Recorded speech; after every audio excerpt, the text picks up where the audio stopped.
Hello, hello, my friends. How are we? How are we? How's it going? What's up? What's up? I see people are here already. I love to see y'all. Welcome.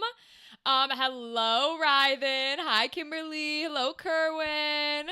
Welcome, Andrew. How are y'all doing tonight? I'm glad to see you. I missed your last stream. I had to get up early, so I went to bed super early. No worries, Ryden. We started, there's a free chapter of a game from the Life is Strange creators. The game's called Tell Me Why. It came out in like 2021 or something during COVID. And so we just started playing it. It's been a really cool introspective into like mental health and trans rights. And I think it's kind of pertinent for right now, even though it was made back then. So we're going to finish whatever the free portion of the game is today, and we'll see if we want to continue. You are here early, Kimberly. I love it. Let's go. Rach is back. Made it to hump day. Good evening. Date everything. What if you were a shoe rack? Your last name is Schumacher? Yo, that would be so awesome. Listen, date everything people, make me a shoe rack. I think Andrew has the right idea. That would be hysterical. It would work perfectly with my name. Beautiful pun. And I could play, I need to bring this up just a tad. It's a little too low. I could play any type of personality. Whatever personality we want to give the shoe rack. Right? What personality do we want the shoe rag to have? She could be a mean bitch. She could be a lovely bitch. No, I know exactly what personality she has to have. If I'm a shoe rack, then clearly she has to have no, would you be naughty or nice? No, Andrew, even better, right? Because if you're a shoe rack, what's your thing? Shoes get put on you. AKA, you get stepped on all the time. Kind of like a Florence scenario, except it's very like being the little oh, everything's fine, like that kind of thing, like the oh woo, I guess everything's fine, like that would be the energy. The like soft, high-pitched voice. Yeah, oh dear is correct. Oh dear is correct, okay? Because it would be perfection. Let's be honest. It would be perfection. Yeah, oh, that game looks and sounds like too much fun. Andrew, we had so much fun with Date Everything. Oh my god, I loved Date Everything so much. Perfecto, I agreed. I switched to my laptop, I got hit with ads, I'm back. Ugh, we hate ads for the Twitch chat. Ryven, all I was saying was on Monday we started a game that was made by the Life is Strange people, released in like during COVID, like 2020, 2021, about mental health and trans rights and murder, because of course it is. And we're just finishing whatever the free portion of the game is. There's like a certain chapter that is free. And so we're doing that chapter right now. And then basically, well, we kind of already started that chapter. So on Monday, we started the chapter. And then basically we're going to finish because it said it was going to be 3 hours, but it wasn't quite 3 hours. So we didn't get through all of it. And so what we did was we got through as much as we could, and then we're going to finish the rest, like the little tiny bits of the chapter at the end. And that'll be the free chapter, and then we're kind of going to figure it out. I'm still very tempted to buy the Final Fantasy Tactics and just force y'all to sit with me through it. I mean, since they remastered it, it has it's fully voice acted. So, that would be really interesting cutscene wise. And then I think like everything else would be super fun. So once we finish tonight, if we get done early, I might get Final Fantasy Tactics and we'll start that game tonight. And that might be some of what we go through and what we do. I'm trying to make it so that while we do these live, they can also be turned into YouTube videos, because that's how I was trying to do it for like the Trickmaster show for Halloween.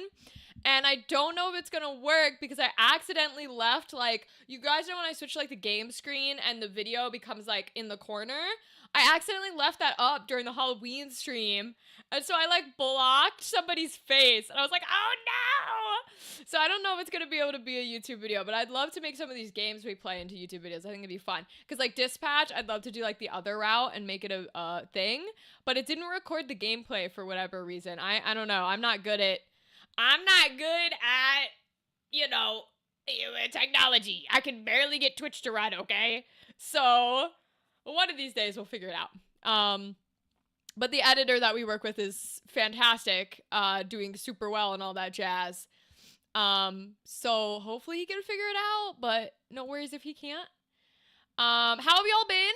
If you guys, it's been a weird, like, not even 24 hours right now, because if you guys tuned in yesterday to the Looking for Mom TTRPG, where we're playing superheroes, and I'm basically playing a moody Dick Grayson, so like a Jason Todd mixed with Dick Grayson kind of energy. We were having a good time. We went for like almost 2 hours, going great. It was my first time back in the game because I was gone the previous weeks for PAX U.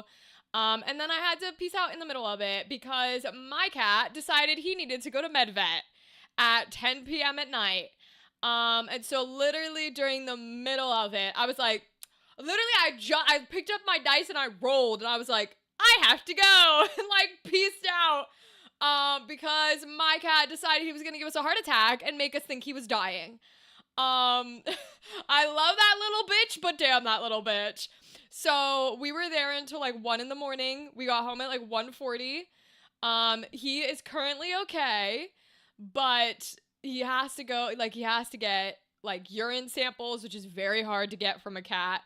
And he's got to go to a regular vet and get checked out and all this kind of shit. So it's been an interesting timeline. Love to do that during the holidays as well.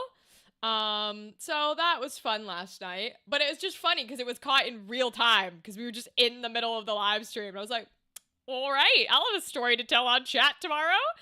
Oh, to tell on stream to chat? Very funny. Oh, Andrew, Dispatch Xmas special. They can throw that together. That, or we should do our own version. Rachel can voice Blonde Blazer and Invisigal and Malevola. I can do Golem and Robert Not Sure. I could nail Waterboy. Oh, Fox Daddy would make a good Robert. Fox Daddy would make a really good Robert. And Sonar, I feel like who could be Sonar?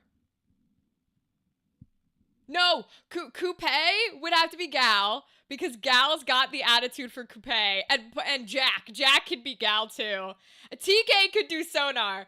TK has got the perfect like lower register. She could do like the who cares type of voice really well. She would be a really good Sonar. We're gonna have to make our own. We're really gonna have to make our own. For Date Everything, there is a toilet who like raps, and I really wanted to fully write out. I can see it sitting on my shirt. Okay. I wanted to finish one of his raps and like get a cosplayer and make a like full done rap music video. That is something that I absolutely wanted to do. Which is, I haven't been able to do it yet, but if anybody would be interested and you like Date Everything and you want to be in a music video, message me, because I really, really want to I think that'd be so much fun. We could do it with any of the characters, but he in particular is hysterical because he has like a French accent, and all of his raps, because he's the toilet, have like poop sounds and farting sounds in the music. So it's always like do do do do do do do toilet, and it's like very funny. I think it'd be great. I can do Punch Up. I learned Irish during 2021.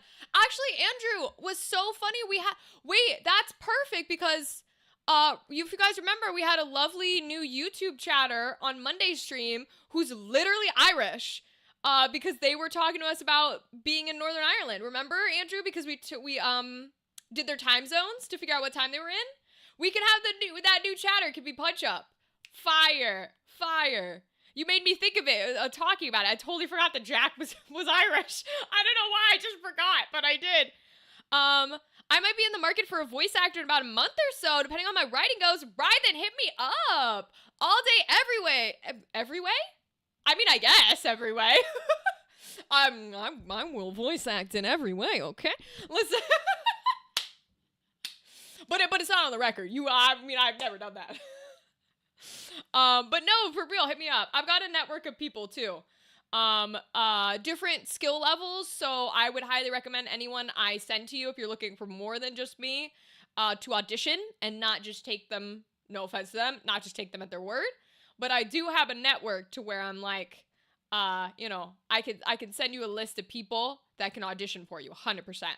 And I will gladly do it as well. Because I love, y'all, you know me. I love doing games, okay? I love it. I want to do more of the Spooktober games. But to be honest with you, the hard part about the Spooktober games and other Game Jam games is you really got to be in the mood for them, because you never know how long they're gonna go, you know what I mean? And so like I really gotta like be ready to invest either no time or all the time and all that kind of stuff, but it was so much fun doing the one. And so that's why I kind of want to do more, and I want to meet more of y'all devs and stuff, because I love doing game jams. I love doing game jams. But it's really hard to like step your foot into game jams. No Triple X voice acting yet. I mean, not on the record. And not for free. That shit's for sure. Hi, TK. Welcome. How are you, TK? It's so good to see you, queen. Oh my gosh. How's life? How's life? What are you up to? Rachel has a list. It's not the list where the person goes swimming with the fishes. I mean, I have that list too. Let's be clear. Hi, gal. Welcome, welcome. I've been working on an alchemy game for about 7 months now. Is this the one, Ryden, is this the one with the water caustics? I'm never going to forget that we talked about that now, because I love the word caustics. Like, genuinely, I'm never going to forget. That's the only thing I'm going to remember about it, even though you're going to tell me more. But is that the one with the water caustics? Or is alchemy the engine? You don't mean like alchemy like that's the theme of the game. Yes, TK in the house. We love it when TK is here. TK, it is... I'm doing caustics for a friend. Oh, okay. So that one was not your game. Got you. Understood. Well, hey, as long as I can... Alchemy's the theme of the game. Oh, so it's not a platform, it's a theme? Wait, now I'm intrigued. In the month or so when you're done, you better hit my ass up. You better hit my ass up, because I will absolutely voice act for you, and I will send you any other voice actors you need, okay? Hello, welcome, Aurora. How are you, my friend? It's so good to have you on a stream. What's up? What was I gonna say? Yeah, as long as I can authentically portray whatever character you're interested in, I'm always happy to voice them. And like I said, if there's characters that are like, hey, Rachel, I have a list of characters. I want you to portray this one, but the other ones are not fucking white, so you can't voice them. I got a whole list of people that I'm like, awesome, let's get real representation in there. What gender do you need? What race do you need? What sexuality do you need? Like, I swear at this point I should have a roster, because I'm always like, let's go. Because I like to give auditions to the new people, you know what I mean? Like, I love to go to, that's why I do all my events at Comic Cons and stuff. It's because I'm like, I want to give it to the chances to the people who will never have any. It's always really annoying to, not to say that, like, you know, people don't work hard for their things, but it's always really frustrating. I have always found the most frustrating part of anything I ever do is feeling like you have no access. Like, if you just had the chance, you'd have it. And so I always like to do that. The beta's open right now. Would you mind if I post a link, or would I be sent to a quiet box? Ryden, the chat doesn't allow links. You can put the link in the Discord. You are more than welcome to put the link in the Discord. Please, please, please feel free. And if Gal or somebody is still in here, they might get away with it. It might auto-mod them too, but I could probably check if Discord doesn't crash my computer. I played the beta last night. Pretty cute and fun. Wait, you played Ryden's beta, TK? No way. TK, what'd you play? What'd you talk about? For real? Funny story that happened. A raccoon was found drunk in a liquor store in Virginia after breaking in and consuming various types of alcohol. It was later taken to a shelter to sober up before being released back in the wild. Last Friday? That's fire. That is hysterical, and I love that, Andrew. Thank you for my my monthly news about raccoons. I love this. Yes, Aurora, we need to be staying warm. Oh my god, it's freezing. Oh, snow and cold, I hate it. Yes, it's on Itch.io? Wait, oh, TK, that's fire. Ryden, now I'm gonna have to play it. What the fuck? Ryden, what's it called? I'll look it up right now. If we get done early with the rest of Tell Me Why, because we're only playing the free chapter, I'll play your game. Fuck yeah, I will. Tell me what it's called. I'll look it up. I can get away with anything? Hell yeah. So, Ryden, if you put the link to your game, or just tell, why don't you just tell me the game's name? We don't need the link. Just tell me the game's name. The Alchemist Cottage. Okay. Alchemist Cottage. Infamous Cottage. It's interesting. Okay, let's see. Oh, I like the art style already. Look how cute. Oh, she pretty. I like the girl with the glasses. Oh, she pretty. This is so cute.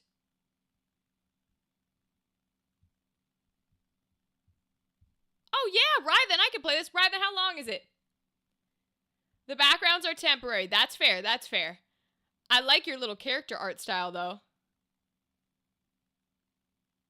Vibrant characters, small medieval town, collect potions, immerse yourself in cozy.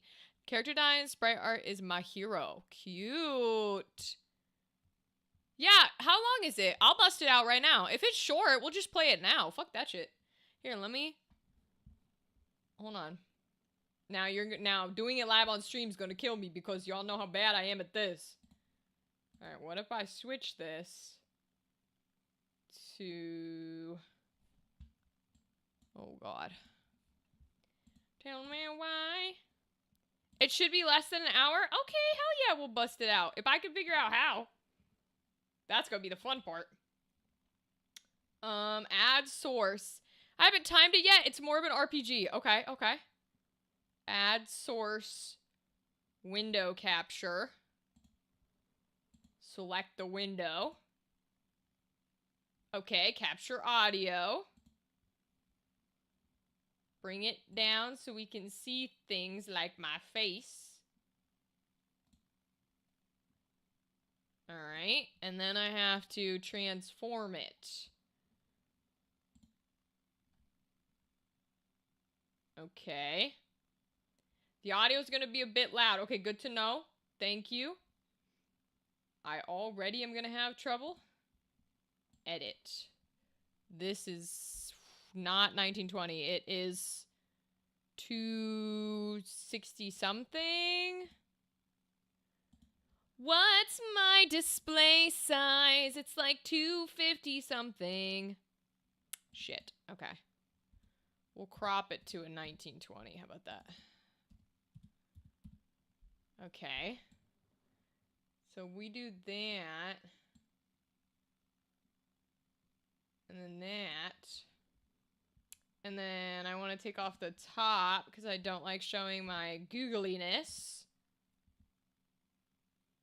I think that's fine. Yeah, okay. And then I close this one.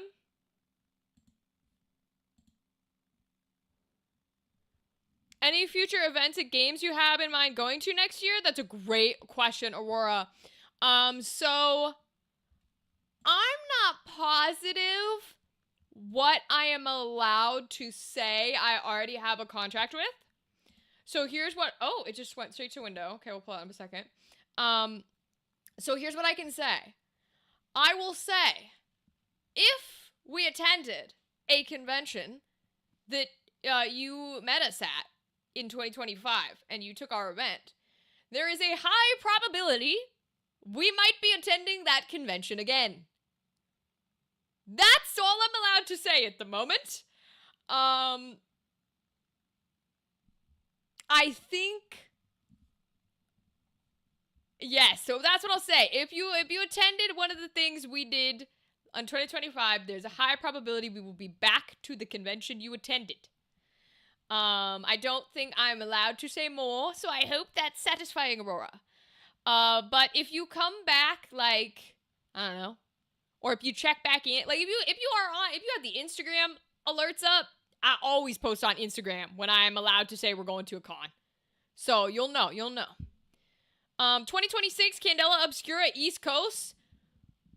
We're going back to Central PA. Listen, I can't say jack. I will say nothing. We'll say nothing until I have permission to say things. Gal, what you're thinking? No. No, I don't have an intention to do that. Are you going to run it this year? I want to. TK, I want to make our Candela show so badly. Yeah. Gal, exactly. Exactly. So not the one you're thinking. Yeah. TK, Really, really, really want to put on our horror this year because we didn't get to make one in 2025. I am wanting to do it at a theater, though. I'm wanting, or at a location. I've actually been talking to some game stores who might let us use their private room and just bring cameras and bring microphones and bring actors, because theaters are... The theater world is very judgmental and cliquey, and they really don't want anything to do with us. So I might straight up just go to a game store. We're doing D&D in 2026? I mean, we sure are for the podcast. The podcast plan, y'all, is for Gal to teach me D&D. That's not even a joke. She straight up is going to teach me how to run D&D. Like little baby introductions. She's gonna teach me all about it, and that's gonna be our podcast episode. So anybody else who wants to learn how, we can do that. And then maybe when she's done, I might teach her how to run Daggerheart. Save the suspense, we shall wait. Okay, thank you, Aurora. Thank you. Hey, I'm trying to get as many conventions as I can in 2026. So if y'all want to fucking like blast out emails to every convention you know of and say, hey, here's this bitch's website, tell her to bring her event to you right fucking now. That's always helpful. If Rachel blinks 3 times in a row, she's being held hostage. Nah, don't give me that. Because now my neurodivergency will just do it.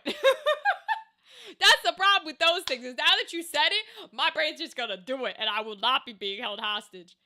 Lady Demetresque, you'd be fire at it. At hosting D&D, I'm hoping so. I'm gonna learn. Because I'd love to start playing. I think that'd be fun. I'm starting to make my lesson plans. Let's go. DMing, I just need to know what I'm doing wrong. What do you mean? I thought you did fine. I think you did pretty chill. TK, if you want to know, literally the only thing I would say is, like, feel free to tell your people to shut the fuck up and move along the story, right? Because I think we took so long on Halloween because me and everybody wouldn't stop talking. You know what I mean? So you're the DM. Feel free to be like, all right, let's move along. Like, but I know it was your first time. And to be fair, it was also my channel, so I'm the one who should have done that. I'm the one who should have said, all right, everybody shut the fuck up, let's keep going. But I think you did lovely. I think you did a wonderful, wonderful job. Goldfish cracker sponsors, if Cheez-Its came instead, would you? Absolutely. Goldfish, Cheez-Its, there's a third in that category.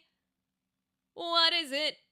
I don't know. I can't think of it right now. But Cheez-Its and Goldfish are both on the lineup. Anything Frito-Lay, because Frito-Lay and PepsiCo are owned, right? They're the same company, so. But I liked the roleplay. I liked the roleplay too, TK. Don't get me wrong. I will say, you can also not listen to my advice. Hard to say stop when I forget I'm not just a listener. That's the hardest part for me too, is when I'm a DM.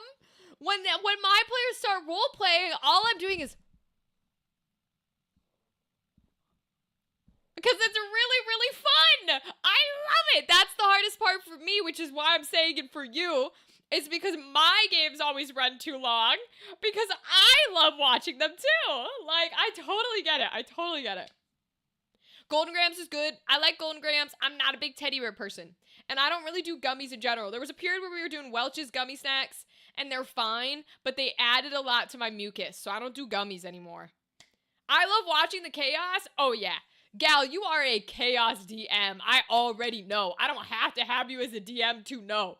You love watching chaos go down. That's your whole shit. I learned a lot about running D&D from running Dungeon World. It's free and lightweight on the rules. Riley, that's so interesting. I haven't been able to run a Daggerheart game yet, but I very much want to run a Daggerheart game. That's what our horror show is supposed to be. It's actually not going to be Candela. It's going to be Daggerheart. If I can get it. I want it so badly, but I have to get new camera. I have to get new microphones. Ugh, I want the show, y'all. 2025, I have been screaming and dying inside because we haven't been able to make a horror show. It's made me very, very sad. So I swear to God, it better come out in 2026. Let's play Daggerheart. Yes. We do all need to hop on and play some Daggerheart. I love it. I love it. I love it. I love it. And I ordered the new. I was at the convention. That's what I was gonna say. I got the same card that you sent me, TK. So if at any point, whether we meet up in person, now that I'm working TTRPG conventions, because I just worked PAX U, if at any point, like if I end up working Gen Con, I'll bring my duplicate card with me and I'll trade you for a different one because I want to collect all of them. So if you're open to that, I will absolutely do that. Gal is the best DM. Oh, I'm not surprised in the slightest.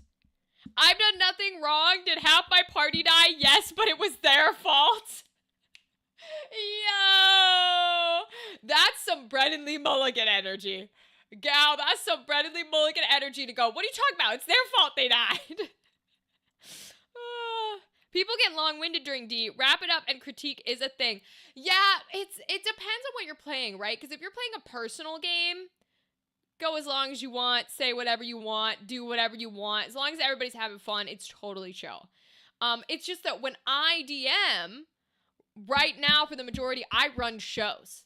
And so I'm like, no, you gotta go faster, you gotta keep it concise, there's a time limit, you know what I mean? But I want to learn, the reason why Gal's going to teach me D&D is because I want to jump on to start playing. And I want to learn how to take out that show mentality and run games for regular people online and do that as a little bit of a business, right? So I can run, because I already know how to run Daggerheart and I know how to run Candela. So if I can throw D&D in there, I think it'd be really helpful. Gen Con, yay, absolutely, awesome, awesome, awesome. Love it. You're still doing my one-shot yet? What day is this? What day's the one-shot?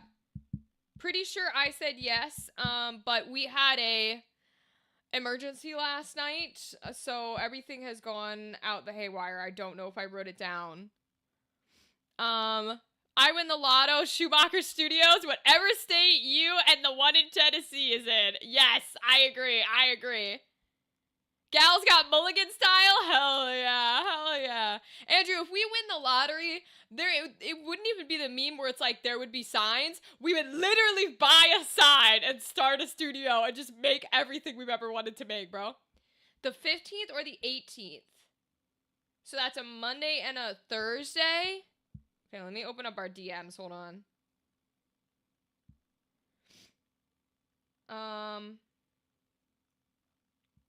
Wait, you didn't give me a date. TK, or not TK, Gal, you never gave me a date. You just said, would I be down? I'm definitely down for a one-shot, but I need dates and times because I should be free, but I won't know for sure. Dates are TBD? Okay. I'd prefer if it's not on... If you don't want it to be live streamed, I would prefer it's not on a day that I live stream. Unless we're going to get done before, 8 o'clock. Which then would be fine, because then I could stream that same day. I have plans...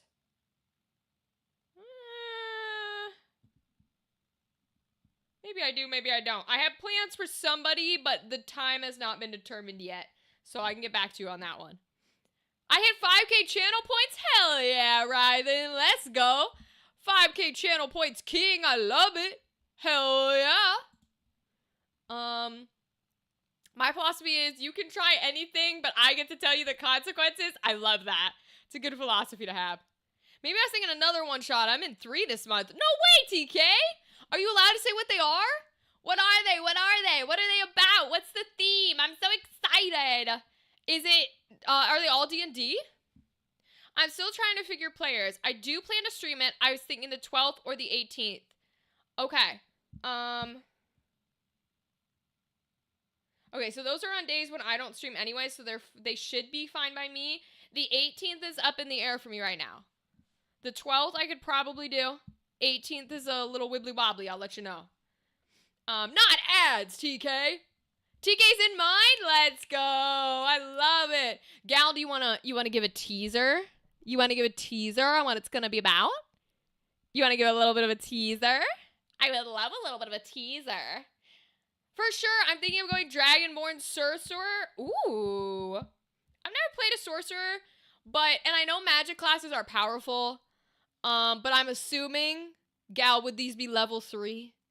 I don't know about yours, TK, if that's for Gal's one, if that's for a different one-shot. But I'm just not a low-level fan. I think that's what gets me so irked about D&D, is I think at low levels, it's boring as hell. I don't know, man. I just feel like you can't do jack. You know what? You're right. All you need to be able to do as a magic person is cast Fireball. If you can cast Fireball as a low-level sorcerer, TK, then you picked the right one. You picked the right one, let's be clear. The goal is to survive a Hallmark movie with a twist. Wait, for real? Gal, you have to make sure I can be in it. Have I ever expressed how much I adore Hallmark movies? Has this been a thing I've ever said? Now, obviously, for obvious reasons, I prefer the gay Hallmark movies. But literally, when I was in like acting school and stuff, and people would be like, oh, you know, what kind of acting do you want to do? Do you want to do this? Do you want to do that? What's your, like, one of your dream goals? They'd always clock me for some stuff, right? They'd be like, you probably want to do this, or you probably want to do that. And sometimes they're right. Would I love to be a creature actor? Fuck yeah, I'd love to be an Andy Serkis. But they don't cast women for those roles. Yeah, I said it. Fuck you. However, one of the things on the list that no one ever clocked for me, which is 1,000,000% true, is I would willingly, with not a second of a second thought, within a heartbeat, if a bitch came to me and said, hey, we will cast you as the stereotypical straight-ass female businesswoman leaves the city and goes to the countryside of a Hallmark Christmas romance movie. You have to grow your hair back, you have to keep it brown, learn how to do baby normal like white girl makeup and buy an outfit, and we will cast you as it right here, right now. I would do it. I would do it in a heartbeat. Y'all, you would get a post in the Discord that says, good news, see ya in, I'll be back live streaming in 3 months. Hope you don't miss me. Because I would do it so fast, bro. And I cannot explain to you why. I just think they are so much fucking fun. And there's, like, especially because, their shoot times apparently, too, are real fast. Like, you get called, like, a week from what I've heard, because they're, like, based out of Canada. You get called a week before you go to shoot. You spend like 4 weeks back to back at a location shooting, flown up to Canada, and then they send you back because they ship them out like this. So yes, I would be in a Hallmark movie if they would have me. Pretty please, pretty please. If you'd like to make your first lesbian one, double pretty please. But I doubt that's happening in today's climate. So hello, just put me in a normal one. Level 4, you need something your character wants, like a gift. Okay. Like a gift from Santa or a gift from other people, gal? Like, how many relationships are going to be in this one shot? Think of Golem as female is actually great. Thank you, TK. Listen, I want to do mocap work. And I will say, it's not that no women get cast in mocap work. I want to go take classes. I actually talked to a lovely human being who, obviously I'm not going to air out their business, but who does get cast in real big name, motion capture projects as a woman. And I don't mean like you could be a lady, you're gender non-conforming. I mean, there's no way she's hiding the fact that she's a woman type of cast, which is amazing. So I'm not saying they don't get cast. I'm saying creature actors, in particular, are not very often cast as women. Now, shout out to the modern day Planet of the Apes, the latest ones that nobody likes but me for some reason, that star Andy Serkis, my god of gods, in creature acting. There were female actors playing some of the primates. So, shout out to them. But 99.9% of the time, they want a scringly, scrongly little man who can do a scringly, scrongly little voice. And I'm like, look at me. I am nothing if not a scringly, scrongly human being. Do you, like, legitimately, the last acting role I played was my senior year of high school. Guess what fucking bitch I was? Renfield from Dracula. You know, the Smeagol and Gollum of the fucking 1800s who eats spiders? Yeah, that was me. So make me a fucking creature in your movie, motherfuckers. Like, come on now. From Monday, if you need to move the Monday-Wednesday times up to 7 p.m. EST is fine by me. My 2 cents. Okay, thank you, Andrew. Yeah, y'all let me know if you care or if you'd be down for it. I'm thinking starting in the new year, I might move our start time to 7 p.m. instead of 9 p.m. on Monday, Wednesday. So let me know if y'all care, if that would bother you, if it'd be better, etc. I'm glad to know it'd be okay with you, Andrew. Either or, what do you want? What you want to crimbo? What does that mean, gal? What is a crimbo? I don't know what that is. I will allow you to cast Fireball starting at level 1. The catch is you will accrue a debt with a creature of fire for every fire spell you cast to be repaid when you least expect it. Oh, yeah. Like TK said, Rythan, I love the reciprocal fire idea. That's so fucking cool. Listen, I'm down for my dream when I'm a player is to sow seeds. I don't mean like sow seeds of chaos as like a chaos gremlin. I like to fuck up the system. It's another reason why people don't like me as a player. I like to fuck up whatever you have happening, but in a consensual way where I tell you about it beforehand. So my dream as a player, and why I generally do one-shots and not long-term things, is because every character I build that's in something longer than a one-shot, I will always come to the DM, and I will say, hey, I want to be able to do this thing that I should not be allowed to do. In the very first one I ran with, like, Queer RPG, when we did a 3-shot for Candela, me and the lovely GM worked out a way so that my character would never be knocked down out of a scene. It was like, in exchange for this, you get this, and I love it. And so I don't play a lot of things. The Twisted Fates one, where it was like a 12-episode Candela series, we worked out things where there was like this interwoven like evilness that I was able to have more contact with for like in exchange of backstory trauma stuff. And so if I'm playing one that is longer than a one-shot, I always create a character where I'm like, I want this. What do you want in exchange? Like watching campaign 4 for Critical Role, I've had so many thoughts of like, if I was going to build a character, I have a beautiful character in mind where I'm like, I have the idea of a character who does not need components or whatever you want to do to cast like resurrection.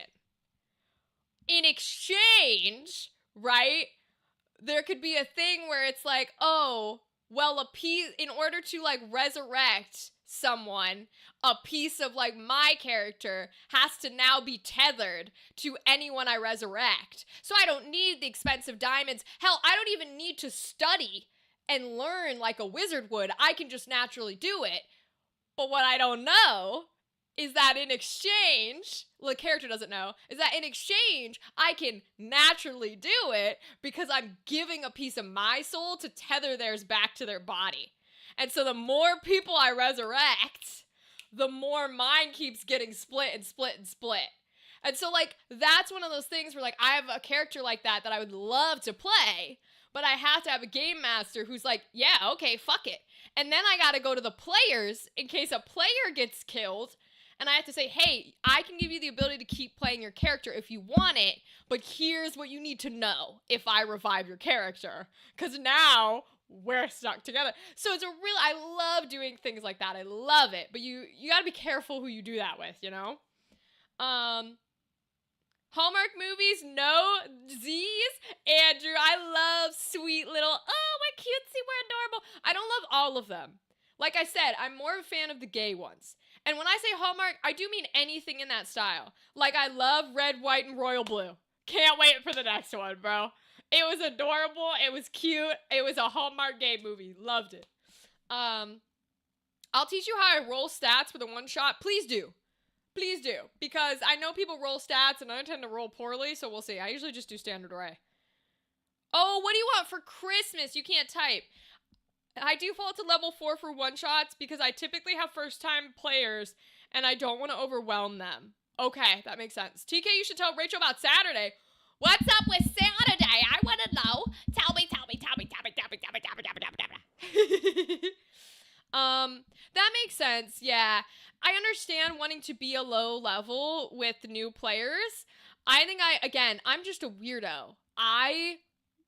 If I'm playing a game that has combat, even with something like Daggerheart, because I've talked about this before, when I first got the game, you got all the Discord messages, gal.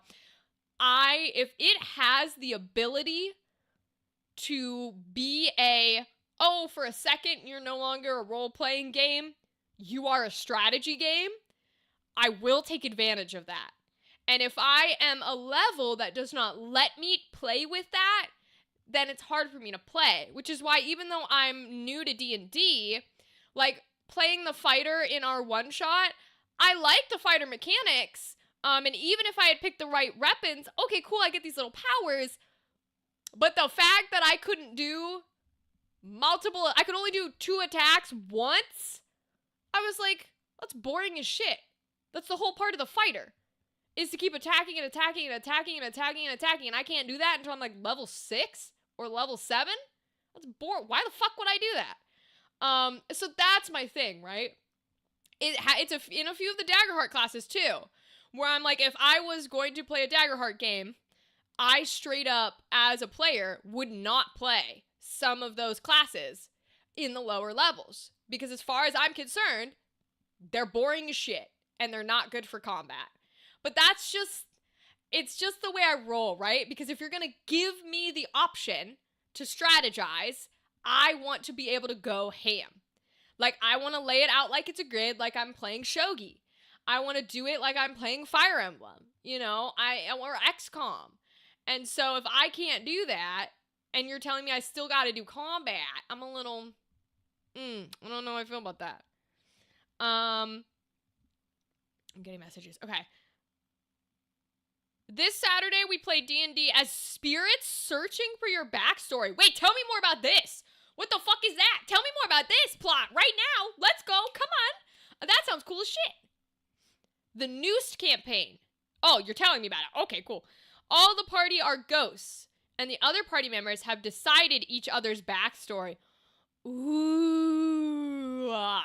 Wait, that sounds so cool. I love that. Give me more. Can you give me any details about it, or would it be spoiling because TK and everyone's in the chat? Like, can you tell me anything else about the concept? Like, is it modern day? Is it your spirits searching for your backstory? Is it like, so you're dead? Is it kind of like, what's her face from Date Everything, where you don't know how you died and other players are giving you how you died? Like, how are you arranging this, gal? I'm curious. Fighters get fun if you're creative, but that, in my opinion, they don't until you have the combat capability to make them fun. Like, you can be as descriptive as you want. You can be like, I run up here and I swing around 3 times and I stab him with my sword. Okay, I rolled once and I missed. I guess I fall over and if I don't get to have all the little abilities that go with it, I don't give a fuck what the description is. Because at that point, it's just an audiobook. I didn't come here for no audiobook. But that's just the way I play. You know what I mean? That's not how everybody goes, and that's okay. You can like other parts of D&D, and you can like different styles of combat.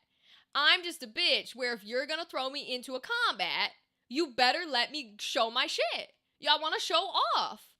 And I'm pissed if I miss. Like,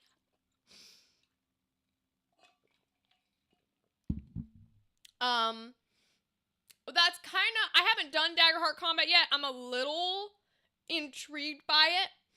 I don't know. I think it'll take some people getting used to it. But that's kind of why. You should listen to Nintendo 64 by Alex G. Yo, Lily, what's up? You're like the first person ever to comment in the TikTok chat. You're a fire human being. And I hope you have a fabulous day. What's Nintendo 64 by Alex G? I'm going to look up right now. Nintendo 64 by Alex G. Bro, what era is this from? Yo, how old are you, bro? How old is this song? Wait. I gotta look up how old this song is. How old this song? 8 years ago? Yo, Lily, my guy. Lily, what were you doing 8 years ago that you know of this song? Or did you find it recently? Okay, these comments are hysterical. Oh my god. Wait, okay, Lily, I'm so intrigued because all these comments are literally like, your song helped me through this horribly depressive time in my life. It is so inspiring. That's funny as shit. I'm gonna listen to that later. Bro, hell yeah, I'm gonna listen to that later. Thanks, Lily. I appreciate you. I missed the last game, so I might have died? Wait, hold on. You play games where you could die while you're gone? That doesn't seem chill. I don't know if I'd be down with that. If I'm gonna die, you gotta at least let me give a grand old, like, if my character's gonna go, I better be allowed to describe the craziest bullshit, and I better be allowed to say the craziest bullshit, you know what I mean? Okay, so it's a fantasy land where they roam around as poltergeists. They can interact with an object if they roll high enough. I'm also running it as an individualized leveling up. What does that mean?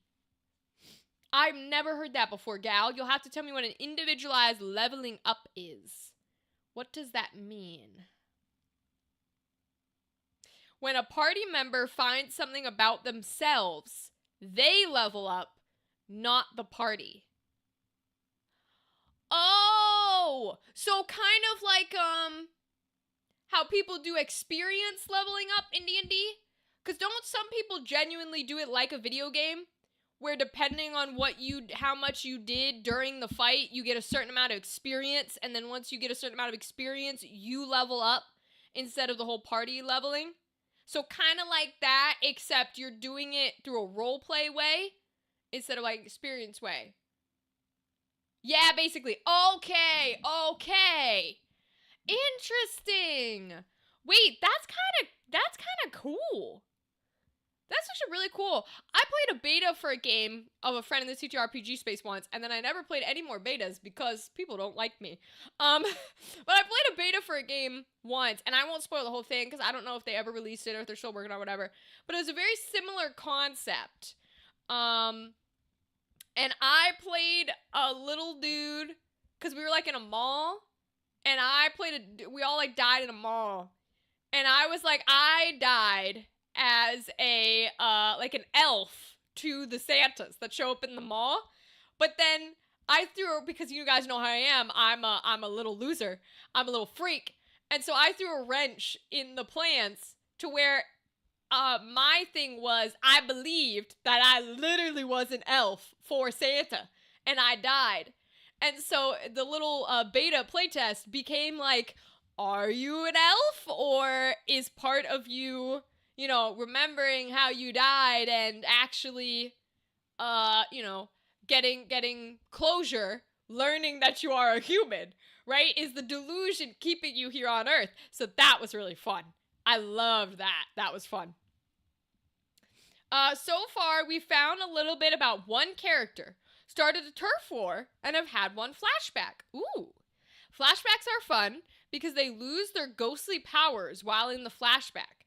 It's an opportunity to fight, do things, and write their story.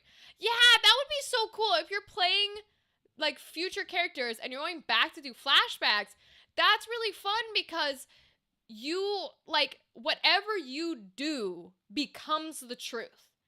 So you don't have, like, there's no written stone backstory that you've already agreed upon.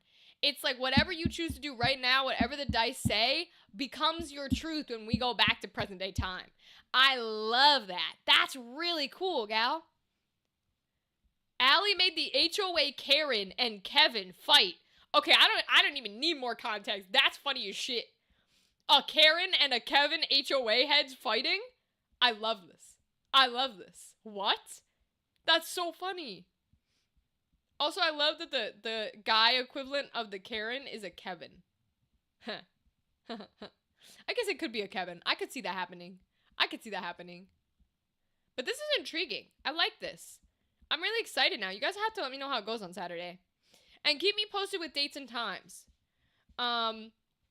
Because I would love to join the Hallmark one. Have you seen the Smosh Dread Hallmark game? If not, I mean, you don't have to, right? Because people recommend me to watch things and I never watch it. But, so I think that's my favorite Dread game that they've played. If you get the time and the inkling, to watch a very funny Hallmark-themed Dread game, it's one of the best ones they've done. Now, the plot's a little different from your plot, I assume, but I adore it because basically, the GM plays the love interest, right? The main character. So the woman who comes in from the city to the old little Christmas town, because it's a Christmas town thing. And then each of the players plays a stereotypical love interest of the town. So the GM is like Sandy, and of course the narrator like usual. I'm just giving you random names. And then one of the players is like, well, he's not that smart, but he loves his mother, and he's a construction worker. And they're that love interest. And then another player plays I'm a businessman who wants to sell my house and go back to the stocks. And I don't know why I came here for the holidays, but I have a heart of gold. And then, so they're each playing one of those. And yes, it's so cool, Gal, because the way that it works, since it's Dread and not D&D, is that their goal as players was to be the love interest, the winning love interest at the end of the one shot.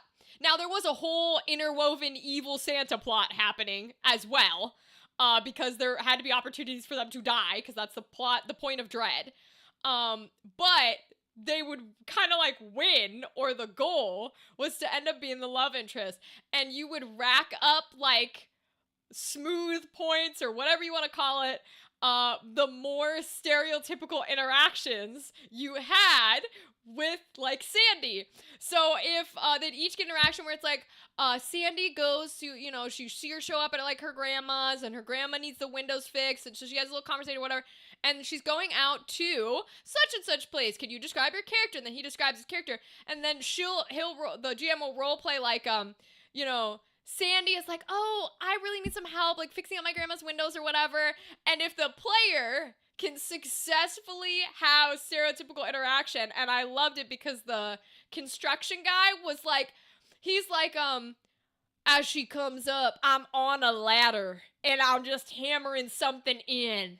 And as she says something to me, it startles me. And I start weeble wobbling on the ladder. And I'm like, oh no, am I gonna fall? And he like reversed Hallmarked, where he like fell into her arms and she caught him.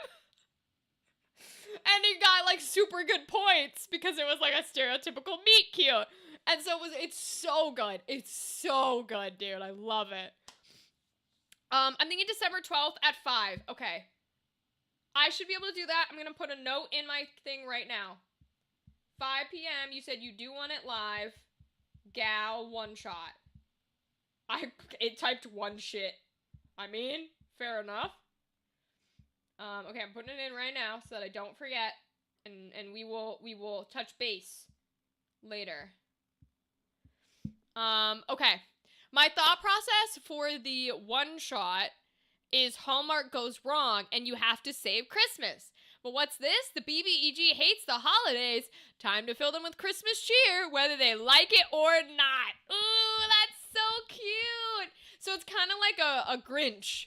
It's like a Grinch scenario. Yeah, I love that. Or it's because I'm gonna want to do this. I'm gonna bring this energy, even if this is not what the one shot is. It's a Nightmare Before Christmas scenario, where Jack is like, "Oh, I could be Santa Claus. Wouldn't we like to have Christmas in Halloween Town?" And all the villagers are like, "What? I do not understand how make toy cute, but we sure love Christmas." But in reality, he's doing something awful because he fucking kidnapped Santa Claus. That's gonna be my energy. I'm bringing, you better be ready. I'm gonna fully bring Jack Skellington vibes. That's the character I'm bringing for this one shot. Every second I get, I'm gonna break out into some sort of, what's this? What's this? There's white things in the air. Like, and people are gonna try and say things to me, and I'm gonna bring the most, what do you mean, small child, energy that I can. Yes, TK, yes. This whole week I'll be streaming and planning the one shot. I love it. While you're planning that, keep that energy in mind, because that's the character vibes I'm bringing. I've always wanted to be Jack Skellington, and I am not the right pitch nor tall enough, okay? And so if I ever got cast as a character at fucking Disneyland, the only reason that I don't go audition for that shit is because the motherfuckers would cast me as Sandy, and it would kill me inside to have to be the sweet little baby girl when I want to be tall ass 7-foot Jack Skellington. Alright? I would die every day if I had to walk out in this cute little lady with a man portraying Jack Skellington when I should be that man, okay? So he's coming to your one shot. You better be ready. Black and white. Let's go. We'll have a session 0 beforehand. Okay, cool. Yeah. Just let me know, because I can definitely do that date at least. At least for right now, I can do that date. We'll see how it goes. As long as my cat decides to not tell us he's gonna fucking die again. I love that bitch, but I swear to God. Yeah, my poor sister's so upset interrupting me in stream yesterday. I was like, boy, we're gonna be taking you here for a UTI. Now, in fairness to him, we think it's crystals, not a UTI, so actually that is kind of painful. But he's not dying at the moment, so that's good. But yeah, hit me up. Let me know when the sessions are, all that kind of jazz. Oh, Alex, welcome! I appreciate that. That's very sweet. You came in at like the saddest time. I'm so sorry. But I appreciate you, Alex. It's good to hear from you. Alex Gallus telling us about the one shot that they're gonna run with TK and myself. Hopefully, fingers crossed. That's like a Hallmark Goes Wrong Christmas movie, and I'm so excited. So, Alex, feel free to tell me how your D&D games and such are going. I know you were telling me about the classes you were building. Because I'm doing a one-shot, not a two-shot, it's going to be like a 6-hour session with breaks. You can't do a 3-hour one-shot. You want me to be live for 6 hours. Girl. What, you gonna pay my ass? What the fuck you mean 6 hours? Not with you? What? I'm so confused.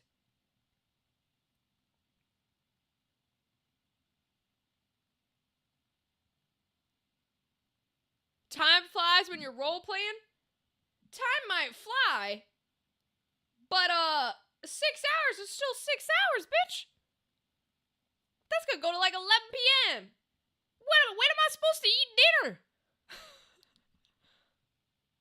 6 hours max? Mm-hmm. Everybody says max, and then they go over the time limit they give. Alright, I'll think about it. I'll think about how badly I want to be Jack Skellington. We'll see. Hoping to prep mine too, but I think I've got too many invites to one-shots to run my own. I do want to bring y'all onto one. Y'all know I want to do a Daggerheart game so bad. Oh my lord, dude. Ugh.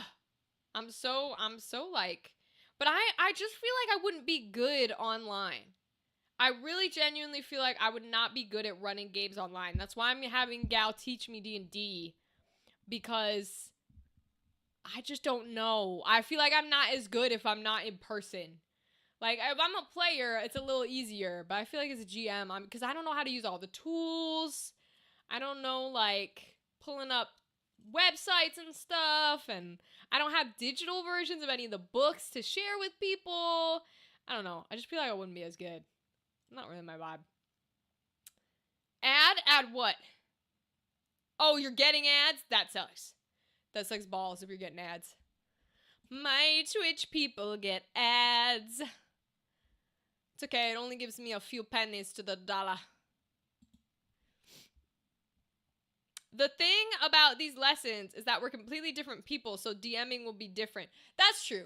Yeah, I totally get that energy, right? I warn folks when I was doing our horror shows. I'm like, hey, I'm really, really like descriptive of like actions and role play and events, right? But I don't describe settings. I don't describe people. I don't describe places. So I totally get that the energy will be different, and kind of the way it's done will be different. But learning the rules, if I know the rules, that will help me a lot, because it'll make me feel more confident in like a creative way if I know the rules when people are asking me questions. Friday was fun. Back from ads. I'm glad to hear it, Rylan. Friday was fun in the village. WW werewolf were off to say the least. The tavern keep and the people inside forgot about us completely in the span of one day. Hydra?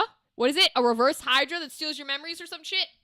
Someone claimed that a bridge they maintained was done last week, but it was months old and it was weathered. There was a child's father who passed away, but the kid perceived the body as only being 3 to 4 days old. From our perspective, it was like 3 months old. Oh, you're saying we. Okay, we were. Got you. Wait, Alex, what? That's so mysterious. I love that. Oh, I'm loving this already. You have such a good DM. I don't know if this is a consistent DM that you have, but I hope you tell them that they're good, because they're awesome. Like, I'm dog shit at long-term roleplay, but I would tell you what happens or who says what. Yeah, Gal, we're definitely gonna be different in styles, right? Because I'm a full-in roleplay. Like, when I sit in, doesn't matter if I'm a DM or if I'm a player, you will not hear the words he, she, they out of me. You won't hear a he says blah, blah, blah, blah. It'll be, can I talk to the merchant guy? And I'll just immediately be like, what's up, Sonny? Because that's just kind of the way I function, right? So, but I love making the lore, the world, and the NPCs. See, this is why I think we need to work together. Because I don't. I'm such an improver that I do not enjoy making things ahead of time. I don't like making plots. I don't like making worlds. I don't like making NPCs. And if you find yourself free, like, I guess you won't this month, but if you find yourself free at any point between now and maybe the early weeks of January, I would love to just throw you the horror show that was supposed to be on in 2025 in case you want to, like, write or determine any more specifics on the world they live in. The gods that exist. That's the hardest part for me, is like, I don't want to make gods and that kind of thing. And I just don't, it's not my thing. I don't like lore. I don't like that kind of jazz. So if you find yourself free, I'll gladly throw it to you. But I don't want to add another thing on top of everything you do. You know what I mean? We found out what it was. Basically, we went to the priest and explained things. They think that because of a rare moon phase that happens, evil descended upon the village in the form of evil creatures, which we had to hunt. Oh, so you guys got blood mooned from Breath of the Wild and Tears of the Kingdom. A big evil blood moon came down and made all the enemies stronger and more powerful, and people start forgetting shit. That's cool. Did you get to hunt them yet? What were they? Were they like big evil, like, mutant creatures or a specific kind? Oh, you don't understand. I've not made a plot in 7 months. My whole plot and world are improved. Let me make gods. Add whatever you want. I'm in 6 campaigns. I can handle another. You're going to regret saying that. I will share with you the documents. I legitimately will. Please make the gods. Please. And what works too is this is the Catholic horror that we didn't get to put on. So you're going to understand all the references that I've put into it. You fucking better? Let's go. I'll make a note right now. I'll make a note right now to do it after stream. Or maybe tomorrow. I'll make a note. Give gal document Catholic horror. Because we're gonna put it for tomorrow, I think. Okay. All right. Because the thing is, right, like, I can write an outline because I know what I want to happen, because for me it's a show. And when I cast people, they will be told it's a show. And they will also get a very similar outline of like, hey, in this session, we need to be here by the end of the session. In session 2, you need to be at this location, or this needs to have happened by the end of it. Everything in between is fully up for them to do whatever they want, but they also get guidelines. That's how I did the other 2 Candela shows, is where I was like, hey, we have to be at this point by this point. If we are not there, I will cut whatever you're planning.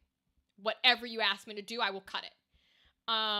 So they're well aware of it. So you'll see when I send it to you, I have a whole plot of like, session 1, this is gonna happen. Session 2, this is gonna happen. Session 3, we need to be at this point. But everything inside of that, I hate it. I hate writing it. I hate developing it. I hate whatever.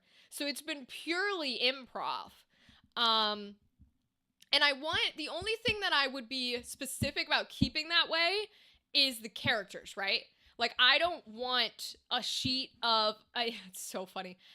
Every time, and I know it helps other people, and I totally get it. This is just the actor in me coming out. Every time I'm a player or a GM, doesn't matter, and it's like, use this line to write your character's personality traits. I'm like, fuck you. I do that in the moment.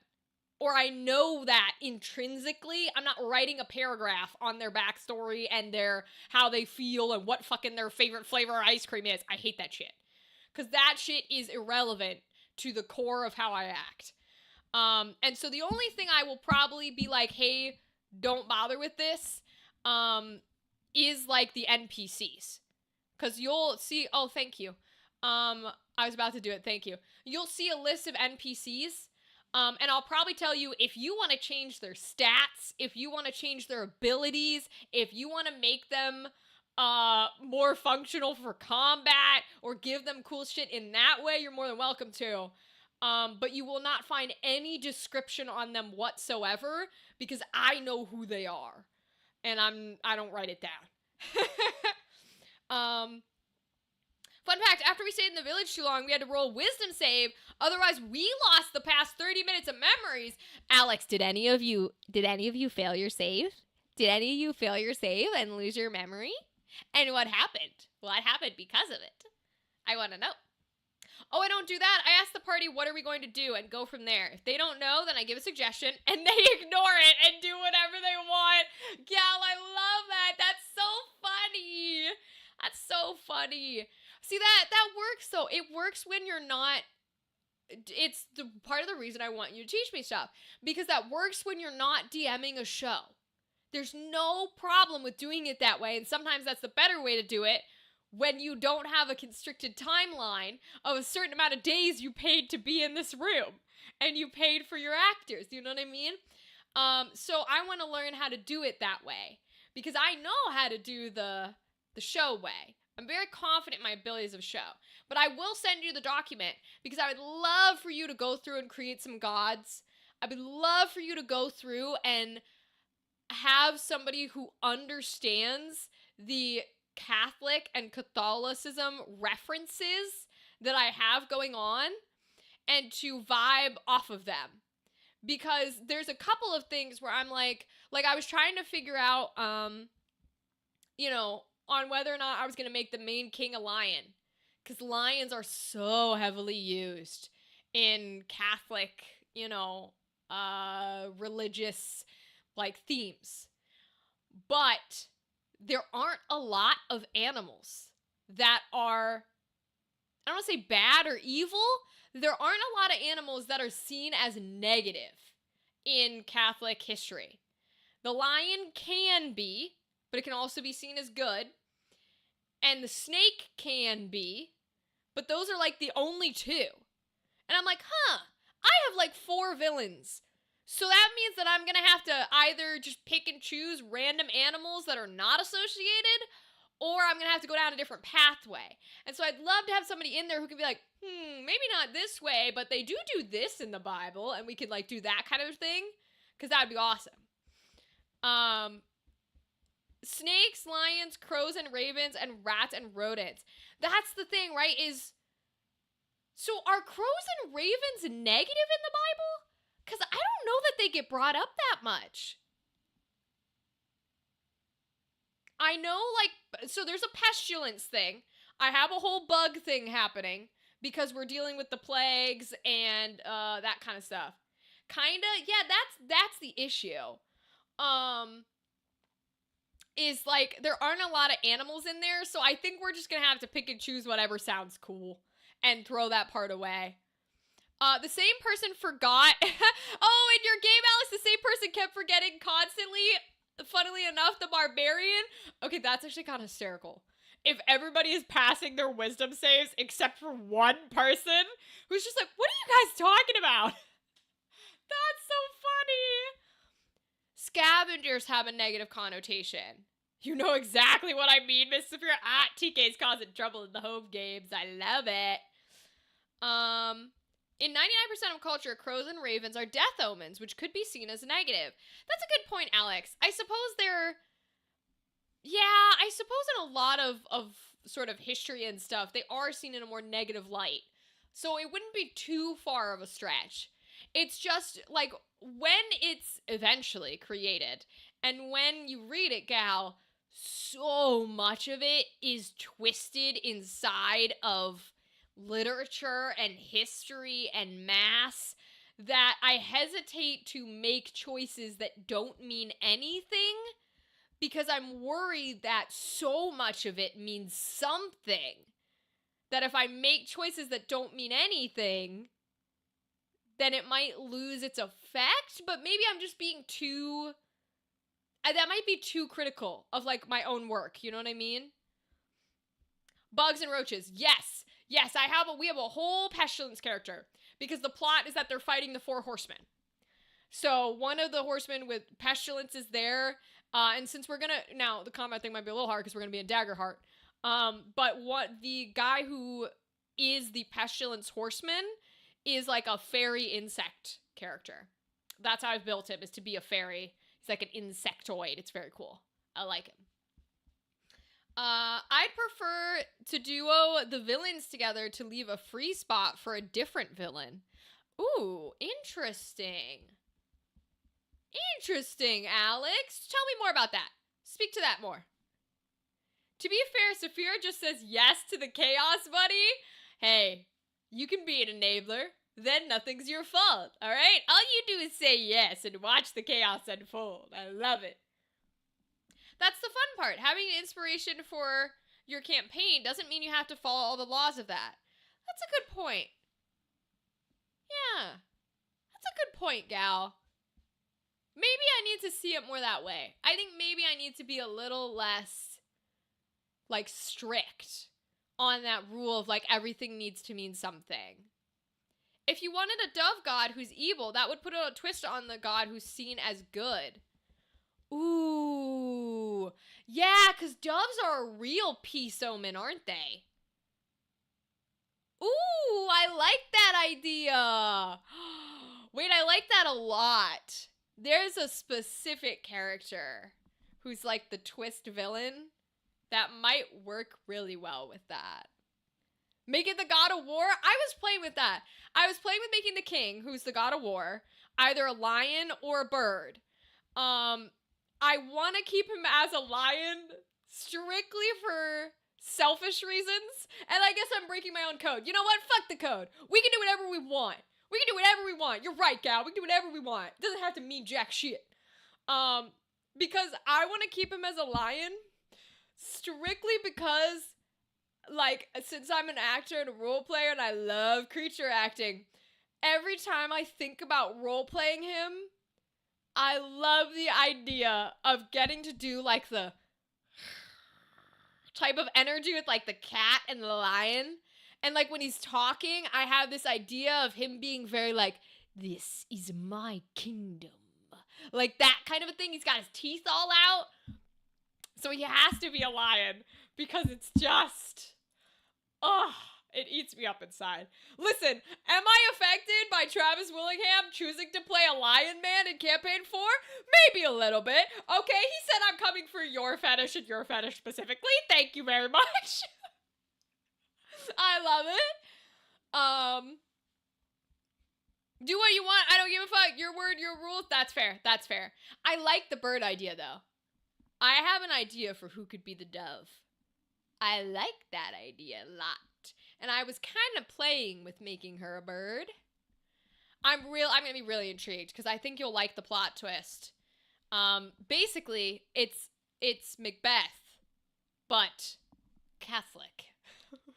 It's kind of the plot I made. Macbeth, but Catholic.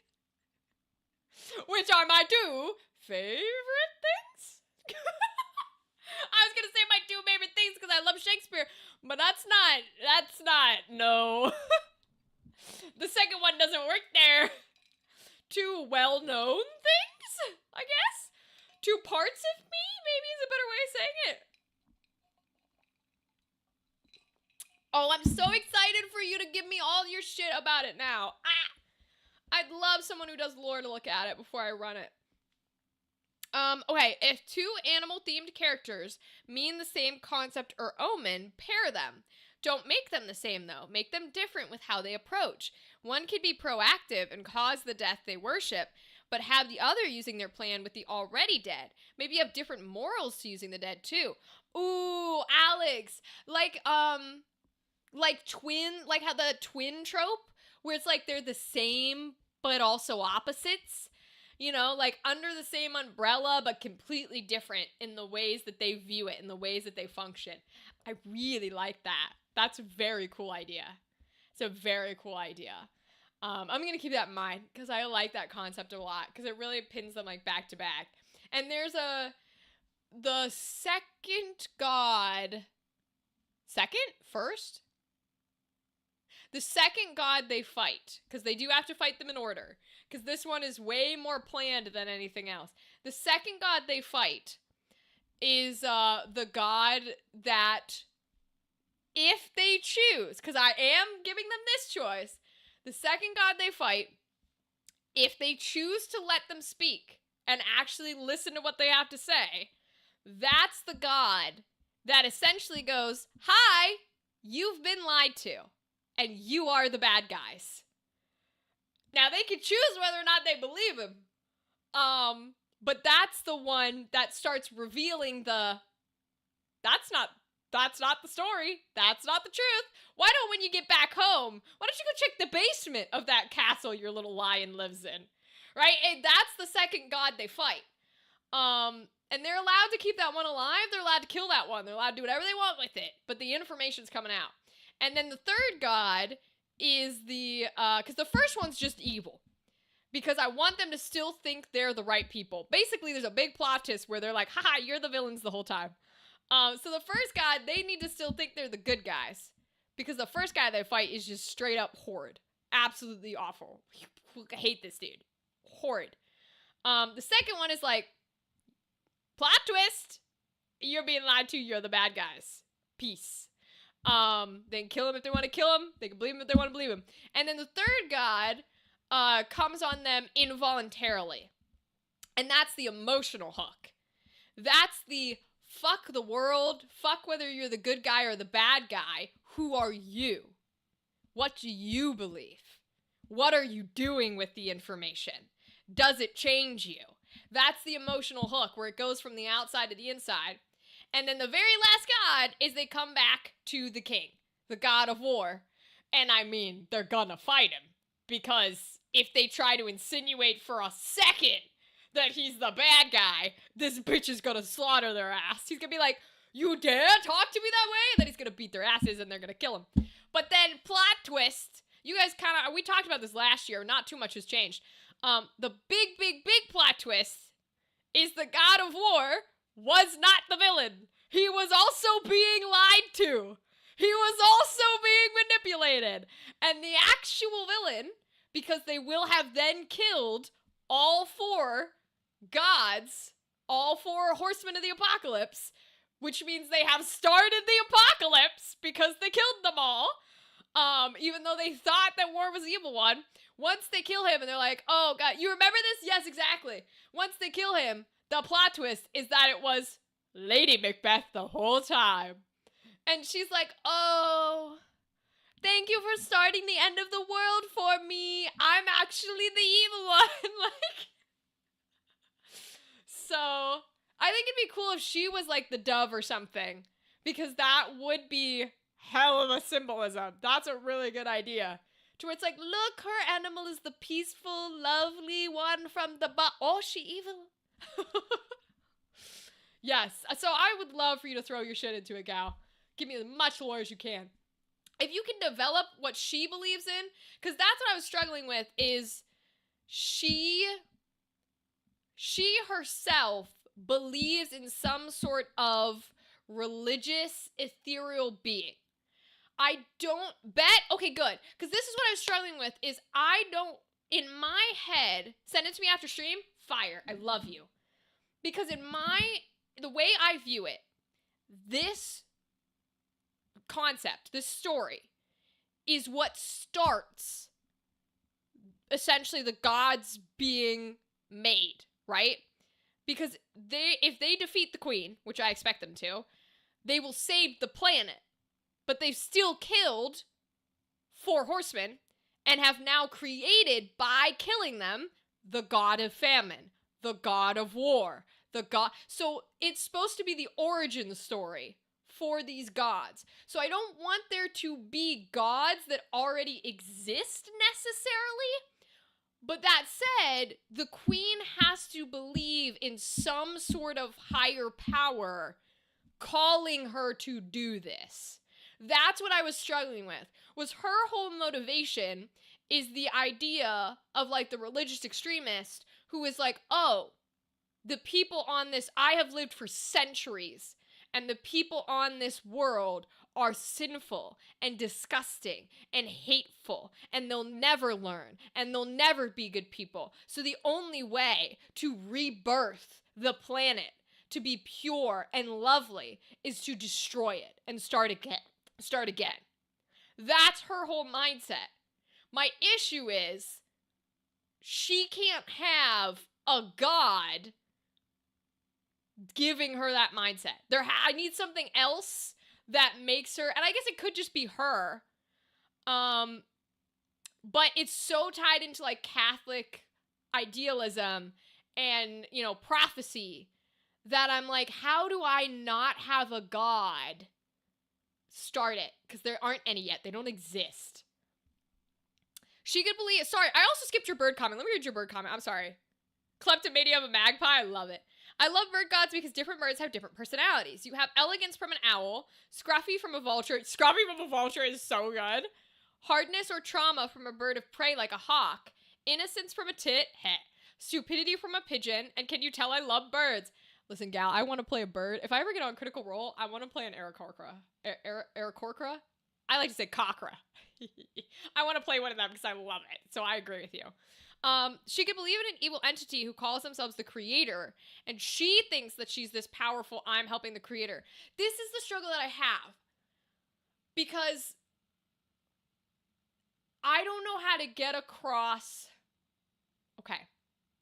So there can't actually be, or it's an idol. Yeah, this is the issue I have, gal, is she could believe there's a higher power. She could believe there's a creator. We can go that route, but there can't actually be one. That's my struggle. If we don't go that route and we go strictly with a no, she's seen the cruelty of people over centuries, and she's deciding as herself that the cruelty stops here, and nature is pure, and nature will create anew, and nature will do a beautiful new thing and create a race that isn't cruel. I'm fine doing that as well, because when they kill her, just like the 4 horsemen, she becomes the god of prophecy, of fate, essentially. So I struggle with I don't want anybody to be above her, because since she's going to turn into the god of fate, the god of destiny, the god of prophecy, whatever you want to call it, I need her to be one of the, like, those 5 are essentially going to be the elders of all things. And so I need her to be like, I am the goddess of fate. You do not deny what fate has told you must happen. She's essentially like the perfect ideal of the Greek god idea of how Odysseus or whoever can never escape the fate that has been assigned to them. It will always end exactly as fate has designed. That is her thing. That is her thing of, like, because the thing that sparks her on the journey is she has a vision of what starts the apocalypse. And so she had, like, in a dream, she has this big vision, and it takes her a while to accept it, but eventually she's like, this is fate.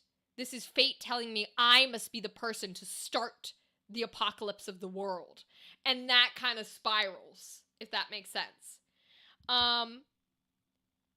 Oh, Alex, okay, so after seeing the priest of the village, they said to search for this thing, and as soon as we leave out the door, the barbarian failed their first wisdom check of many, and I said that we should check the tavern cellar first. It was that or the temple ruins we crawled out of our graves at. In the cellar was the monster? Good on you, Alex! So right away, let's go. Like an object that she's obsessed to the point of insanity, and it's telling her that these things need to happen. Yeah, that would be fine. Oh, we know all about fate, right, TK? Wait, what goes on in your thing about fate? Wait, I want the tea. Give me the tea. Give me the tea. I love that TK hates it. Imagine the irony that she's the goddess or weaver of fate, bound by her own weavings that she has no control over. Exactly, Alex. It's basically because okay. So I hate, the one thing I hate, because in my era when I was a teenager, everything was Percy Jackson. Everything was Greek gods, Roman gods, Hades, all this shit. I'm like, I hate this. I hate these stories. I hate the Iliad. I hate the Odyssey. I hate all this bullshit that deals with Greek mumbo jumbo. I just don't like it. And one of the core reasons I hate it is because they were so set in any story, no matter what story it was, that there were fate weavers. There were the hags with the 3 eyeballs who stitched threads when it was time for someone to die. It doesn't matter what Orpheus does, he must have this kind of an ending, right? Doesn't matter what they do on, Odysseus, it has to go this way. That irks the shit out of me. I hate that concept. And so when I was making her a villain, that whole thing you're saying, Alex, of its irony that she is forcing what she believes to be fate to happen because she believes it's fate. And that's what I want from her. Is like, fate and destiny are complete bullshit. They're only real because you're convinced they're real. And the steps you take lead you to complete a fate that you are convinced is real. And so of course it leads you there because you're taking the steps to lead you there. So that's always irritated the shit out of me. And that's why I want her to be the embodiment of that. Is because it's everything I hate. And so I want her to be that kind of a villain. And so you're 100% right. And it could be an object, just a normal everyday thing. Actually, oh, wait, gal, that's kind of brilliant. Because I'm gonna spoil it in quotes, because it's been a year and we haven't been able to make it. So the prophecy that comes to her, that she believes is a prophecy in a dream, is she sees the fact that she's gonna be a mother after like centuries. And she's like, oh my God, new life, precious life, right? I'm so excited. And she loves her son or whatever. And then she has a dream that is like, hey, you've seen the cruelty and the horribleness of the people on this earth for centuries. It is time to cleanse the world. You need to kill them all. You need to start anew. And how does that start? By killing your son. Because you have to kill an innocent so that the uninnocent will slaughter each other. Because the death of an innocent will start the end of the world. And so it would be really interesting for it to be some sort of an object, especially because that object could be like a baby's rattle or a baby's toy. And she just slowly becomes more and more obsessed with this imagery. Right now, a lot of because essentially the plot in basics, right? We've been talking all these different things. If you want to go the Catholic of it, it's, hey, what happened? Because their son's essentially Jesus. He's the sacrificial lamb. What if instead of the people killing Jesus and starting the whole thing, what if Mary did it? That's essentially what it is. It's essentially what it is. Because the monologues, I've written monologues for her to open every episode. And her monologues, a lot of them are obsessed with repeating over and over this concept of the blood on her hands, of the lamb's blood on her hands. And she couldn't get the lamb's blood off her hands, which is her kid, because she fucking killed her kid. And like the duty of a mother to her child versus the duty of a mother to the new life that she's creating with the apocalypse. So there's a lot of like mother imagery and comparison. There's a lot of slaughtering of a lamb or an innocent life in order to give like a single innocent life in order to give the planet new life. There's so much comparison in there with that. So that might be really cool. And it just adds the irony like you were talking about, Alex. My God is fate in Sunday campaigns. Sorry, Gal, what does that mean? Gal, I see the big so. You're going to have to give me more than this. What the fuck does that mean? I need to know why this God is torturing TK and everybody in your party. What? What is this? It's like those things about self-fulfilling prophecies. As soon as you find out about them, any action to stop or delay them ends up causing them to happen, being that it's self-fulfilling once you find out about it. Exactly, Alex. It's very much that kind of viewpoint on it. It was there earlier, but it really took hold, and it's something I've been mulling with since whatever the God of War game is with his son as like a teenager as Loki. And where they find out about the prophecy and they keep trying to stop it and it keeps doing its thing. That was a really interesting take on it, and that's kind of the route that I'm going. Ragnarok! Yes, thank you, Alex. I really, really liked that game. But I want to go that route in her story. Because I love, y'all know, I love emotional depth. I love the idea of what can I take from someone who is black and white a villain, and what can I display? What can I show? What can I explore that makes even the most cold-hearted person who says that person is the worst villain I've ever seen in my life go, damn, that sucks. What can I do to get someone there? And I really love her. Like, I love this campaign for a lot of reasons, but her as a character, besides all the fate and all of that, the idea of like the motherhood and the familial love that's in there of how do you decide what breaks you? How can you as a mother find something to break your motherhood so strongly that you are willing to kill your child with your own two hands? What could possibly get you there? And can you continue to justify it after the deed is done? Right? Because they don't know who killed the kid. Like I said, the king is being manipulated. The king believes his wife was a lovely mother who loves him and loves their son and is sad that he's dead and we're going to go punish the people who did it. But, like, so her monologues, when I'm writing her monologues for each episode, they're steeped in the idea, like, her first couple monologues are so strong about, like, what have I done? Did I do the right thing? Is there a right thing?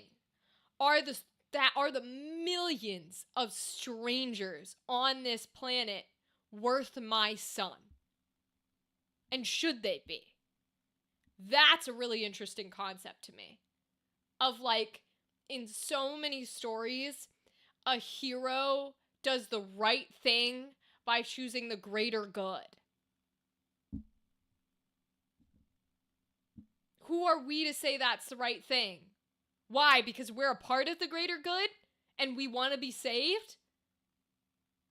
Like, and so the idea that she thinks she's choosing the greater good for the single life of her son, that's really intriguing to me. Because, sure, you can justify it up until it happens, but that fear, that ringing in your head once you've done it and you see the reactions of people and you know what's happening, that's a hard thing to continue to justify. Whether or not it was a worthy choice, whether or not it matters that it was a worthy choice, right? Like, what's the difference? Because a part of her, something I really love, you're good, Riley, go for it. And I'm going to read all these jazz. I'm just getting so into it now. I apologize, y'all. I really love this story. We haven't talked about it for so long. I've been working on it. But some of the monologues towards the end, while she's struggling with it, become, what is the difference? Did I really do anything wrong if I'm going to kill everyone on this earth anyways? What's the difference between me killing him a month ago and him dying when I start the apocalypse? Why am I so upset? Is it because I had to use my own hands for him and I don't have to touch anyone for the final one? Is it because he came from me and I'm too emotionally attached? What about all the other mothers with sons? Do theirs not matter the same way that I think mine does? Like, that's some of her justification later on, is like, I was determined to wipe this planet. That includes me. That includes my son. So what is the difference between me strangling him a month ago and him dying in agony and flames and fire? Is it not a mercy that he knows that I did it instead of just the world burning? Like, it almost, like you said, Alex, it almost goes right back into a twisted, is it not a mercy that his own mother killed him? Wouldn't you prefer that to the fires of hell? Like, it's really, really twisted and cool, and I love her. She's a character I would love to play, which is another reason I'm really excited about her. But okay, let me read these paragraphs, because I love this. I love that y'all are talking about this. I love it. Think of the strings of fate like the Greek myths. In my world, long ago, there were many gods, one being named Fate. Okay. She wove her strings through promises. When mortals made promises, they were connected by her strings. But mortals are cruel creatures, and they kept breaking their promises, hurting Fate in the process. She started to give consequences to those who broke their promises, and blessings to those who kept their words. The more she gave or took, the more powerful she became. Ooh, Gal, I love this! You have such cool lore for your games, Gal. That's so cool. I returned. Christmas shopping on the net is near complete. Good, Andrew. Glad to hear it. Why did I stress a year ago for malls? Yeah. Sips of Diet Pepsi for Rachel? Hell yeah. I was waiting for the twist of the cup and the commercial. Literally. Love how that exact thing that causes the downfall of the Norse gods, because Odin wants to preserve himself and his rule against all, which causes all of these things, which also shows how human they are. They make mistakes in the moment, and they don't know the subtle implications that their actions cause. Exactly, Alex. You can't know. Even the gods are human. I love it. She became so powerful that other deities or immortals started to make promises to her to gain her blessing. Ooh. She grew so powerful that she was able to contain one of the most powerful beings, Death, to do her bidding. As time went on, mortals only started to worship Fate, making promises and giving offerings to receive her blessing. Those who break a promise receive the ultimate consequence, death. Gal, this is so cool! Your lore is so much fun! Oh my gosh, I love that you have a being over death. That's so cool. Mortals have found loopholes. They make promises on things, make sacrifices, having others make promises. They made slaves through forced promises. And this is the time where my players are. If you break a promise, you receive the ultimate consequence. Death gives you a visit, and your soul is punished for it. TLDR, you make a promise, you get hella fucked. I love that! That's so fun! Oh my gosh. Ugh. Gal, you just have so much like lore and plot and ideas. I wish. I don't have that brain to save my life. That's so cool. I really do love that. That's so cool. Okay. All right. I appreciate you guys chatting with me about all these things, telling me about your D&D games, and telling me about the one-shots. Gal, keep me posted. TK, keep me posted. Alex, as always, I want to hear everything you have to do, so feel free to keep me posted, too.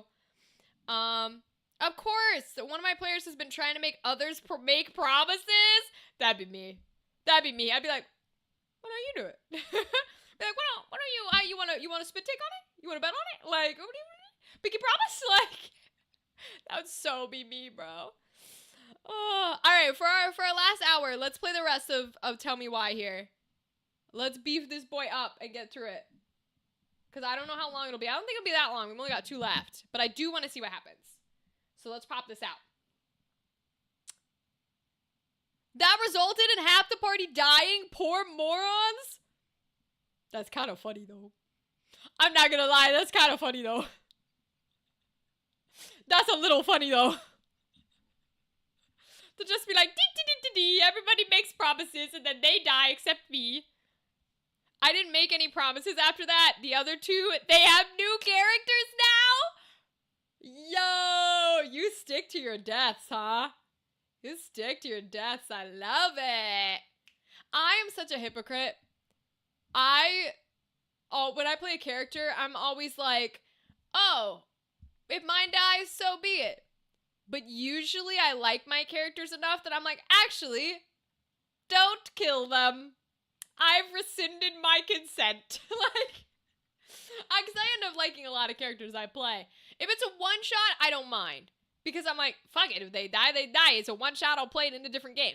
But if it's a long series, I'm like, I usually want to keep them alive.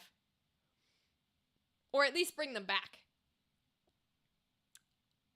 TK is dead set on not making promises after realizing that stupid typing tonight. Oh, that's so funny.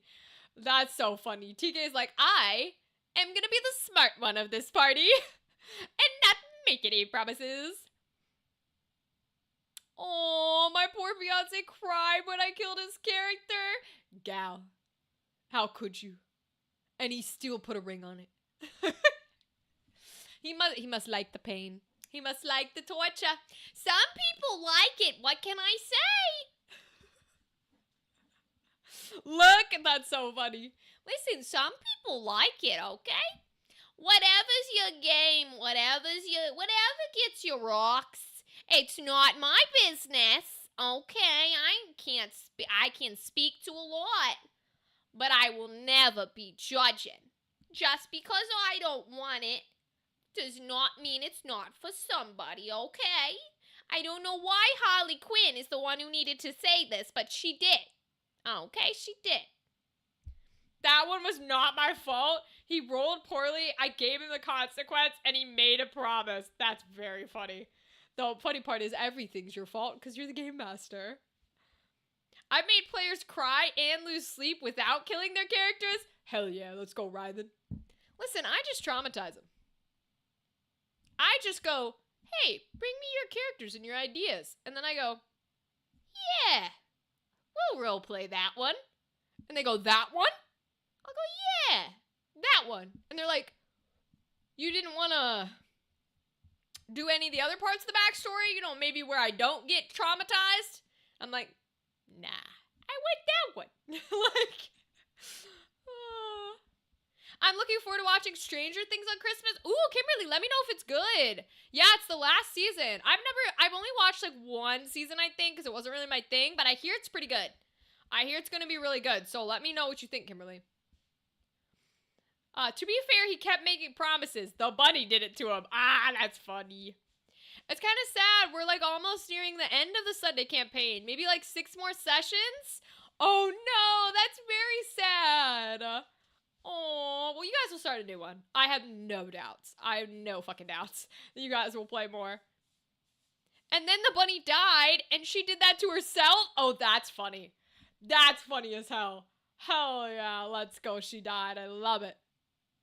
Maybe in order to get me to play more often, maybe I should run a Daggerheart campaign for y'all. I'll just pick one of the campaign frames that's in the book. And I'll just be like, all right, you guys, build characters, and let's have some fun. Because maybe that'll give me more, like, experience GMing for a group that is, like, not show people. You know what I mean? The Chaos Bunny gets in trouble. I love it. I cannot wait to teach you about the Deck of Many Things. I know of that one. That one I know. That's the one where you can pull a card and be disintegrated instantly. That one I know. And that one I would pull from. Oh yeah, the Cellar Monster, Alex. It was strange. It was called a Mind Eater. A 10-foot tall humanoid creature with void black skin, having to go on all fours to move around the cellar. Its head looked like one of those mushroom clusters made of cones. Whoa, nasty. And inside the cones, it had coal black skulls, the eye sockets and mouths brimming with psychic energy. It feeds on memories, and to keep the person unaware, it warps the person's perception to see certain things at certain points. The worst part is that it doesn't have its own voice. It only speaks and screams with the collective voices of the memories. That's fire! Alex, that's so cool! I love that you guys got to fight that. That's some horror shit that I would do. That's cool as shit. Yes, let's. Even if we just say, let's play Monday and just do it. Okay, TK. You know what? Fuck it. 2026. Hold me to it. When your Sunday campaign with Gal is done, hold me to it, and I'll run a Daggerheart game. I'll run one of the campaign frames for y'all. Let's do it. Oh, that's what happened to the bunny? She got disintegrated from the Deck of Many Things? That percentage isn't that high, right? That's a lucky bunny. I mean, I guess an unlucky bunny, but you know what I mean, because that's not a very high percentage, I don't think. Best was a new player, killed a small cloaked individual. The usual attack first, ask questions later. Got you. Turns out the individual was an orphan, and I introduced them later to that same orphan's little sister who was on the rocks waiting for him to come home. Right, then that's beautiful. Right, then that's some good, beautiful, evil little DMing. I love it. You roll a D100. Yeah, so that's a pretty rare chance to get the exact number that disintegrates you out of a D100. That's pretty rare. Like, that's like rolling a nat 20, but out of 100. That's crazy to be pulling that one. Damn. I've seen a few of them because they did those I've seen on some of the one-shots for Crit Roll. So I've seen a couple. Although I've never seen the Disintegrate one, but I know it exists. Because I think they did that with Grog. Who cares if we don't know the rules? We will save first-time players. Caveat. And then just do it. We can't break the game. Oh, yeah. TK. And if you guys are people who, if you like building characters together, that's up to you.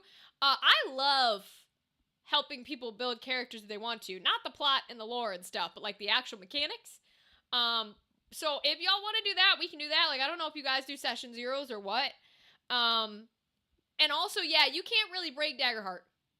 And the way I GM is, I know some people don't like this, but this would be the way that I'd run it.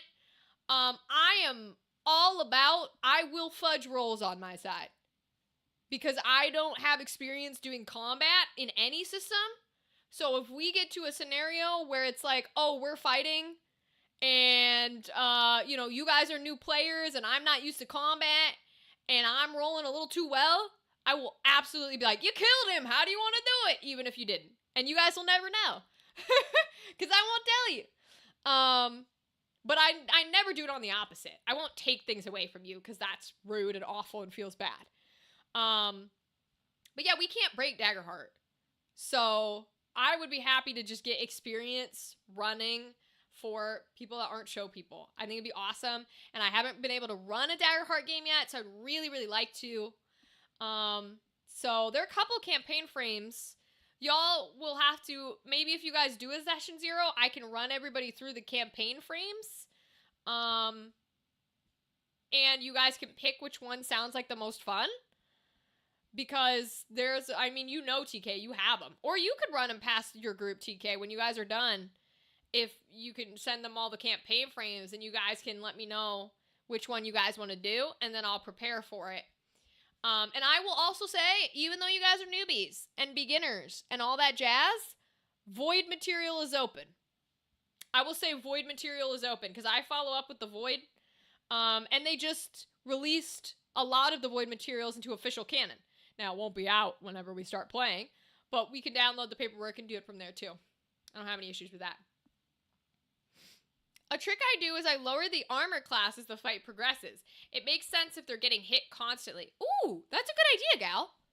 Because they do have that in Daggerheart. Okay, maybe that's how I'll do it instead. We have too many DMs in this chat. Our players should be afraid. Very afraid.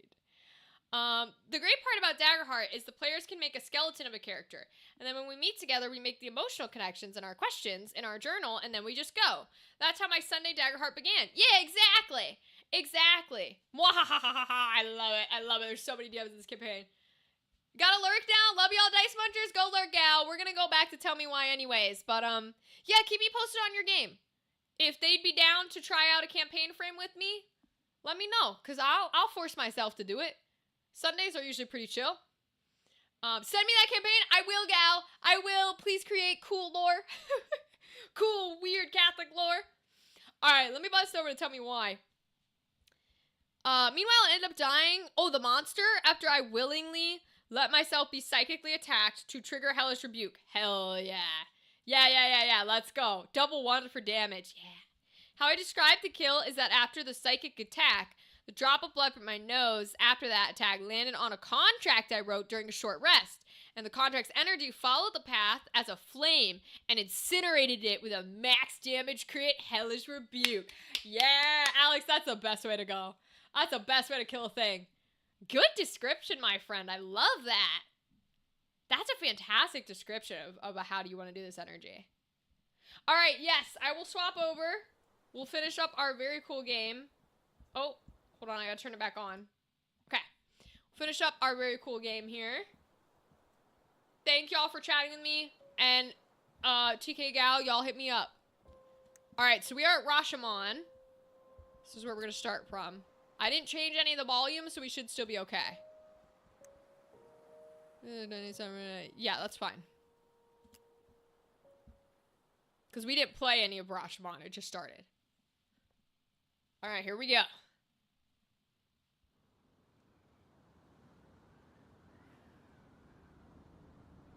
That's right, we were going into the city to talk to one of the friends of the mom we murdered.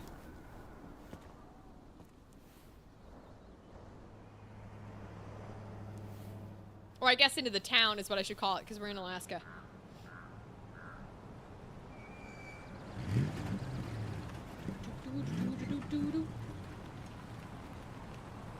Alright, let's see.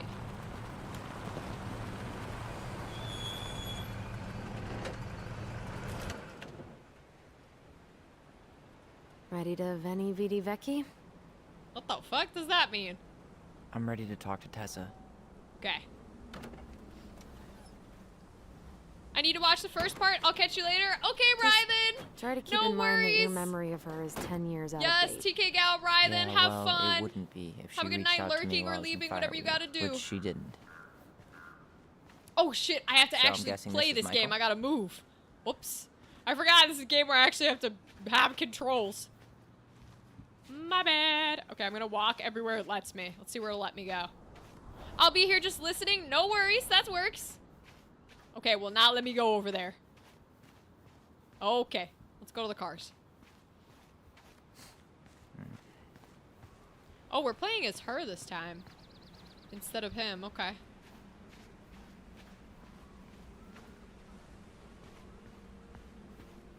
Oh, she was saying the thingies that are on the cars.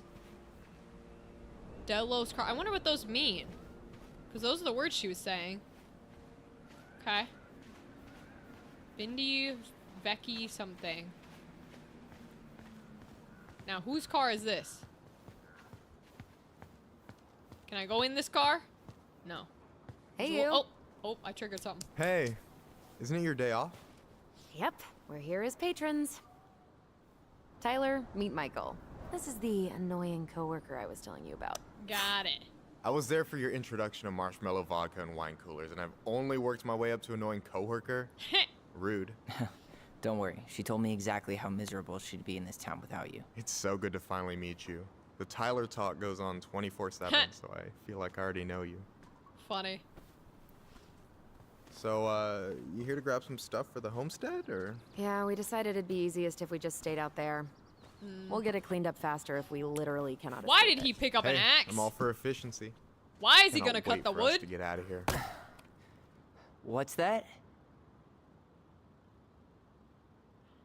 Oh! Oh! Oh, are we dating this boy? Oh, is this who she was texting? Maybe gonna be roommates. Let's do it. Let's be honest. Michael is moving to Juneau too. We were thinking of being roommates. Oh, And they were roommates. okay. Thinking about it? You better not be backing out on me. The only thing that gets me up some mornings is marking one more day off the calendar. Don't worry. She won't. We'll get the house sold, and you guys can move on. There could be room for you too. For sure. The more Ronins, the merrier. Vecchi's the guy running I'm for studying to be mayor. a chef, so you know it'll be good eating. And hey, I only snore during allergy season and baseball. How can I say no to that? You okay? Dead on my feet, girl. Got up at 4 to fish before work. It's been a day. Oh, you like to fish? Yeah, there's this spot called Buzzard Hole I go to at least twice a week. It's like an hour drive, but it's so chill, especially first thing in the morning. Shut up. I used to go there all the time. For real? Aw. Yeah. Hey, well, if you want to go Maybe sometime, they could be holler at me. friends. I don't mind sharing. Cool. Most guys I know get all Smeagol about their fishing spots. That is. Oh, look at you I two. forgot how Bonding over the most cringy slow Life and is boring Strange way to kill an dialogue animal. is. She's just jealous because she couldn't catch a fish, even if she filled the lake with cyanide I'm first. not. Ugh, never mind. Tyler, we better get started with our shopping. Yeah, I'll be around if you need anything. Whew. I don't know what the company. I think it's Don't Nod. I don't know what kind of games they're making currently, if they're still in business, but ooh, their dialogue's always been bad. Always, always. Tessa's Cafe, breakfast, dinner, American Asian style food. Can I cross the street? Damn it. Alright. So, Vecchi is a mayor. The future mayor of Delos Crossing. Tom Vecchi? Yep. Oh, Vecchi. Is it really that big of a shock? He owns the only store in Delos Crossing, and he's Vinny- chummy with the Old Boys Club. Veni Vidi I Vecchi. guess. He never really struck me as having ideas. And he's not exactly charismatic. Do you need to be in Alaska? Like, I don't know if I'm gonna offend Alaskan people here, but like, are there that many people running? I don't know. Maybe I shouldn't talk qualms like that. Maybe it's bigger than I think it is. Oh, look at the snowman. He's so cute. Goodbye, Mr. Snowman. Cute. Uh-oh. Memory. Weird twin memory. Oh, they want the left stick. Okay.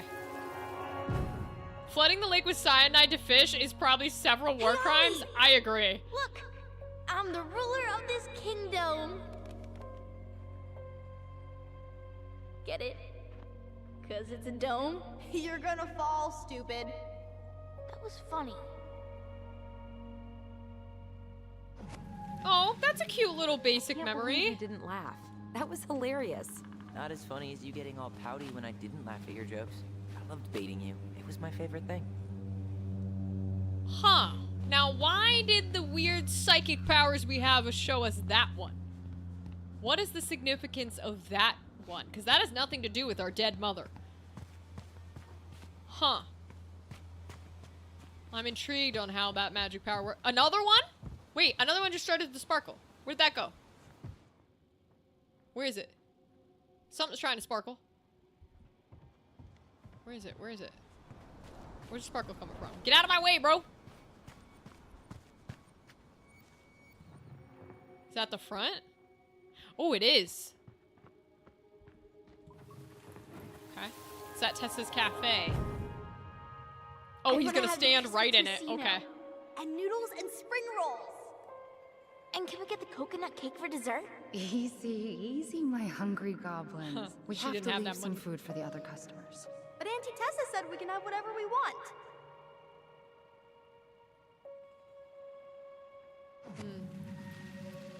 Man, I miss Tessa's cooking. She still make those, what are they called? Fried banana rolls? Tehran? Right. Cool. No, I'm pretty sure she made them special for us. I'm the ruler of this kingdom immediately collapses under her. Literally. Kids are so much fun, man. They got no weight of the world on them. Okay, we got a little cafe, a little general store. Cafe on the right. Okay. Ooh, it's making me walk again instead of run. So it looks like it wants us to go into the store first. Should we go inside or stand around until we become human popsicles? Hardy har har! Fuck off. Let me explore. Bible study with Tessa's still Father doing that Batista. Bible study here every Wednesday? Mm-hmm. Wednesday nights are always packed. She Hey, cooks tons that's of tonight. bibinka and the Hail Marys start flowing. There's gonna be a lot of leftovers after the rapture. More for us. I really hope they get enough signatures on this. Sign the On petition. what? Protect They want to salmon build a fancy migration. hunting lodge up the river. It's gonna totally screw up salmon migration. Big expo sale. National Guard. Live music composition. Crazy that they haven't caught him yet. Delos Crossing Police Department crime alert. Recently, we have had multiple incidents of Well, mail theft. What are we waiting for? Yo, Let's go Tyler, shopping. shut the fuck up. Residents have reported letters and packages stolen from mailboxes, particularly in the East Point and Alameda sections. Delos Crossing Police Department encourages all residents to increase awareness and consider purchase of locking mailboxes. Please report activity. Huh. Yeah, I feel like it'd be easier to catch him, but I don't know. Basketball tournament? Yes, go to sleep, Alex. Enjoy your night. Thank you for chatting with me. It was good to hear from you, my guy. Now go get some sleep. Again, I'm hoping this won't be so much of an issue if we start streaming at 7 in 2026. So hopefully people can go to bed earlier. But for now, get some sleep. Good to see you. Well, hello, Miss Ronan. Did you forget something in the office? No, just doing some shopping. You remember my brother, Tyler? Your brother? Oh, right, Tyler. What a pleasant surprise. Didn't Allison tell you I'd be by today? Yes, I think she did. I just didn't expect to see such a dapper young man. Aww, he's trying. Well, I did shower this morning. Did you just get back into town, or? More or less, we've been working out at the old house, but surprise, surprise, after 10 years of sitting empty, it was missing a few things, hence the supply run. Ah, right. Well, we'll get you set right up. It must be nice to be home. Oh, in the house that... I'm not sure nice is the word. Yeah, I don't know about that. There's a Oh, murdered mother in there. Of course. I assume being there feels complicated. Oh, I like this guy. That's one way to describe it. Well, don't let me keep you any longer. I'll be here if you need anything. Oh, hey, is Tessa around today? The wife's not in at the moment. I'm sure she'll be around later, though. Oh, that means we're gonna hate her. If Okay, we like the so we need husband, candles we're and gonna an hate the all-purpose wife. cleaner. Plus snacks and drinks. Oh, I'm starving. You think you could take a picture of this? Look, I'll get there all in a this is second. coffee. Oh, that's right. You gotta answer in this game. Maybe later. Later. We've got some shopping to do. Aren't is you running this? for more gun control? My platform calls for sensible regulations, but folks around here need guns for safety. And as you know, we run extensive background checks before each and every sale. I mean, to be fair, if you're living in bear country, where literally probably the majority of these people's jobs involves them in dangerous territory, yeah, I could see needing hunting rifles when you go out. That pumpkin's huge. Oh, he's the guy running for mayor. He's Tom Becci. Well, I like him. I like him. Oh, Moosehead. Cute. Aw, love it. It's a very nice Moosehead. Okay, bro, get out of the way, NPC. What is this? Michael. Oh, syrup. You want me to pick up some birch syrup for you? Is that some roundabout way of asking me to make you two my world famous pancakes? Ooh, busted. Cute. Buy two, get one free. I mean, you have to do that. Let's see. Fresh cut peonies, triple layered chocolate chip cake, Ooh. toasted marshmallow. Are you doing a dramatic reading of a fancy-ass cookbook? Nope. Oh, these are just candles? browsing these fancy ass candles. Oh. Ew, canned ham? Scented people eat light this? candles. Broke people eat it. Did 10 years in fireweed make you forget what it was like to be broke? What's this scent? Sorry, Glacier? that was shitty. Okay, let's get You Glacier. only live once. Oh, I did make a choice. Got Okay, I any don't get the big other one. plans in Juneau? Oh, yeah, Hey, Tyler, candy or chips? You know I got a sweet tooth, sis. Ew, you're a candy boy? Get out of here. Fine, I'll take it because you Strawberries in November. asked. But chips Sugar are better. Rush it is. Chips are better. I'm a chip person over a sweets person. Love salt. I love to be drowning in salt. Hey, Tom, when'd you get that new California plate? You remember that Oh, nice cute. through town last summer? With the funky van. They sent you their license plate? Their van got impounded. But I pulled some strings to get it out. So by pulled That's strings, so you mean you gave Eddie a cute. discount on those new waiters? I've got friends in high places. That's adorable. All the little license plates. What, the fish Hey, guy? Tyler, remember the Trout King? Yeah, I saw it. I thought Tom might have retired him by now. You kidding? Aw, He never misses a he's chance so to tell customers he ugly. won a trout derby. It was a 12-pounder. I like him. He's very ugly. What else we got? There's the fishing stuff. Is this the... You telling me we don't need tools? I think we kind of need tools for that house, but okay, sure. We'll skip the tools. Oh, hi, Michael. Any drink preferences? Oh, I gotta answer Inventory, Tyler huh? first. Okay, no, I don't. Yeah, my mind is so numb right now. I trigger two things at Anyway, once. how's the shopping spree going? Finding everything you need? No, I'm not gonna say it's a mess. Just waiting on Tyler. Yeah, I'd be done already, but I'm letting Tyler browse and take it all in. Must be weird for him to be back here. It's been a rough day. Yeah, I don't know. But today's been crazy. Define crazy.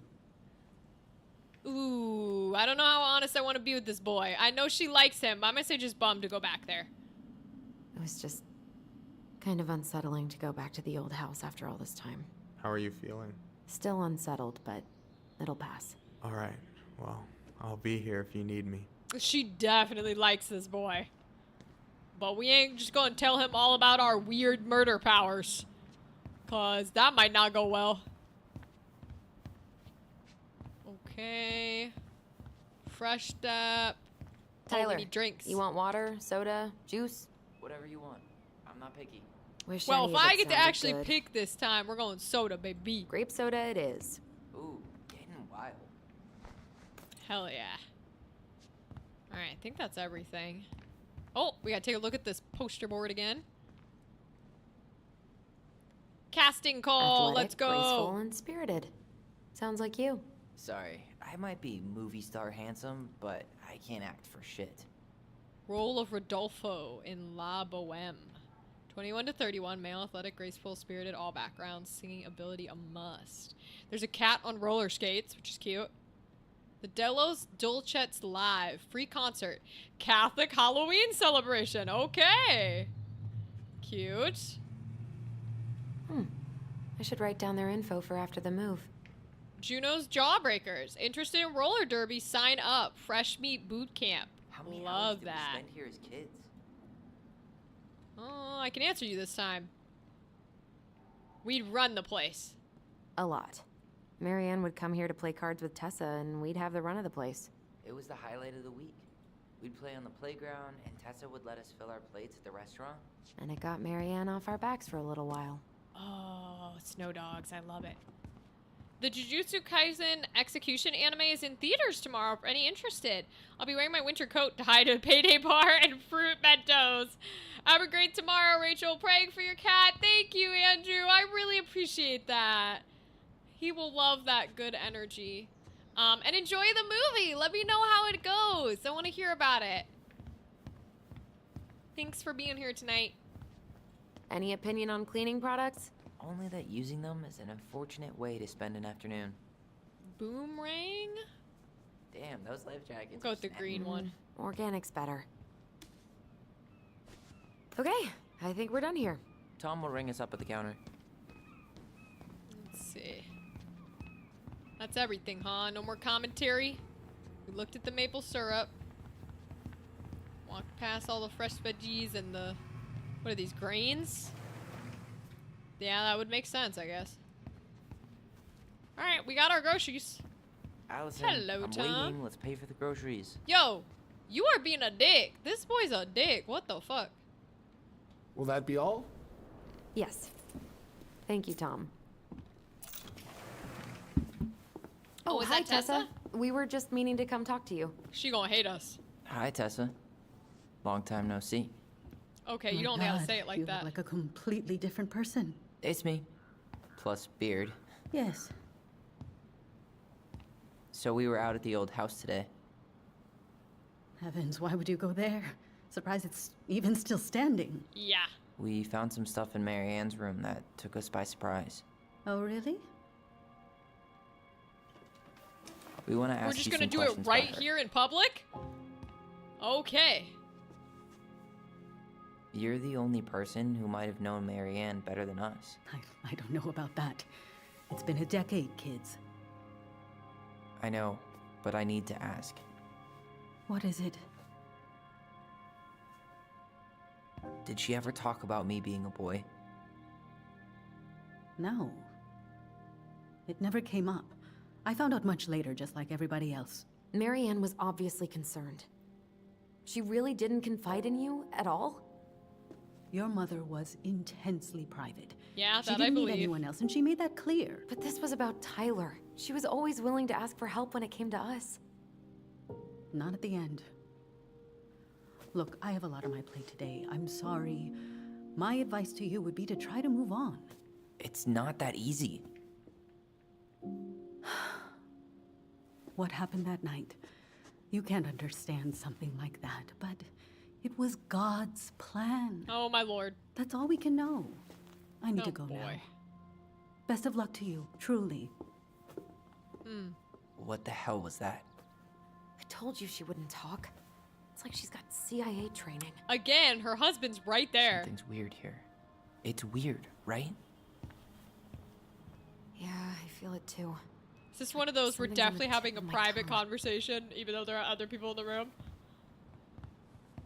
Oh, we're back to moving. We're still in here? Why are we still in here, Tyler? Didn't you want to go?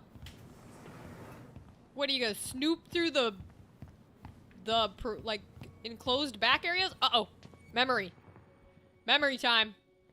Where is it? Where's the memory? Where's the memory? Where's the memory? Oh, she's just gonna let us walk into her back office? Interesting choice. Can I help you, Allison? Oh, I can't. No, thanks. I'm good. So I'm I just can open it looking with for her something that I right forgot. there? That's so funny. Look at the little duck. He's cute. We're gonna What's take this him. doing here? Oh, it's a pelican. Pious pelican. Oh, from the story. And then what's this? Man, Tessa keeps track of everything in these notebooks. 2004. Any loans she's given out, the stuff she lets regulars take for free, even her tithes. And then what? She starts passing out horse heads if people don't pay her back. I think she just likes having a record. She's gonna hand it off to St. Paul like a resume. Interesting. I was gonna say, I feel like we can't open anything with her here. I'm surprised we were even allowed to walk in. I guess maybe that was not programmed in this game back in 2021. Okay, now it wants us to have a weird vision memory somewhere. So we gotta figure out where. I'm assuming back where he's standing. Let's see. Because I'm assuming we're going into one of the, like, you shouldn't be here type of things. Oh, there we go. Follow it. guys, Oh, well it's a done. follow one. Okay. Yeah, Mom. Can we go outside while you and Tessa play cards? I'm afraid there's no time for games today, sweetie. Now let's go. Marianne, can you come here? Sorry, Tessa, I'm in a bit of a hurry. Oh, what's your excuse this time? Emergency repairs for the beaver dam? Tessa, look. No, I don't want to hear it. I want to talk Oh. to you now. Oh, Or they're do I need fighting to start about calling in something. your debts? Uh-oh. Uh-oh, she had debts. I'd completely forgotten about that. Oh. remember it. But not exactly like that. Here, let's see if we can call up my version, okay? Oh, what? They have different versions? Oh, so maybe the flashbacks we're seeing are not necessarily true. Oh, weird. Hi, Dadley, welcome. We just learned that the twins can have different flashbacks because they remember things differently, so they might not be completely accurate. We've also been talking about D&D for most of the night. How's your Mom? night been, Dadley? Can we go outside while you and Tessa play cards? No, there's no time for games today. Marianne, can we talk? No, we can't. Just leave the groceries, kids. Let's go. Don't. Please, let's just talk for a few minutes. Okay? Interesting. That's very Remember that different. Slightly differently. That's I guess that makes hugely sense. different. Rashomon, you know? But whatever happened, after that, they walked to the counter, and then Marianne lashed out at Tessa, right? No. Marianne defended us because Tessa got all preachy. Which is it going to be? Oh, whoa, this is so cool. There's different options. I love it. I just finished the Mighty Nine campaign. Hell yeah, Dadley. I've been following up with your updates in the Discord. I saw the Ukatoa stuff. That mini is so cool. Choose which I memory wanna you talk want to you remember. now. Or do I need to start calling in your debts? Tessa was angry, or Marianne Please, was let's angry. just talk for a few minutes. Okay? You hearing this? Marianne was looking for a fight. Which is it going to be? I don't know. I don't particularly trust either of them. But we do know, so there is a thing that when you are struggling, in a lot of people, there's a pride sense of like, you don't like owing people. And clearly we know she was struggling financially, so she might have been getting given things from the store for free or on credit, Which is right? it And going to she be? owed some money. I don't think, I'm gonna go with Tyler's, even if Please, it's let's not just correct. Talk for a few minutes. Because at the moment, Okay. Tessa hasn't given us any, No, Tessa like, was. I'm not She gonna went all follow. Jack Thompson on her. Please, let's just talk Galaxy for a Con few is this minutes. weekend. I'm so hyped. Okay. Ooh, enjoy, Dadley. Let me know how it goes, who you get to meet, if you get to give out your Marianne, dice I'm and just trying. such. Stay away from my children. They don't need your guidance. I'm just trying to help. I don't need help.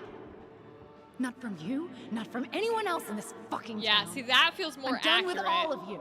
You're done with the food I give you? Exactly. The fuel? Maybe you are, but the kids Are my children, Tessa. Mine. Not yours. People do this a Let's lot. not do this here. Let's go into my office. Fine. Okay. You two, wait here. What is wrong with you? Interesting. Oh, we just locked that as the option. Oh, shit. I'm still skeptical, but okay. For now, let's say Marianne was being... Meeting Travis, Marianne. Laura, Sam, and Liam. But once they got that's into so the office, exciting, they Dadley. both went at it. Hard. What do you think they were arguing about? Me? No, I don't think it was about him. Tell me if they like their dice, because you're giving them all their dice, right? And I mean, I'm sure they're going to be sweet, lovely people, but I want to hear all about it next week, okay? I would literally, and tell me how GalaxyCon goes. Because I've been trying to, this is not subtle. I'll make this a direct fucking call out. I have been trying to get into GalaxyCon. GalaxyCon, answer my emails. I would like to go to you. Any of yours, but specifically the ones I'm nearby. I would like to go to you, and I would like to host my event.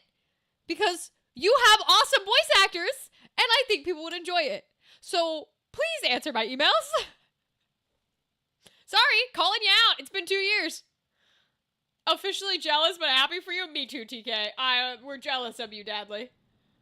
But please enjoy, please enjoy. And let me know how fun it is, because I know it will be. Don't know. It was impossible to hear anything after she cranked up the music. But hey, now that we know she was lying to our faces, let's ask her. Okay, here we go.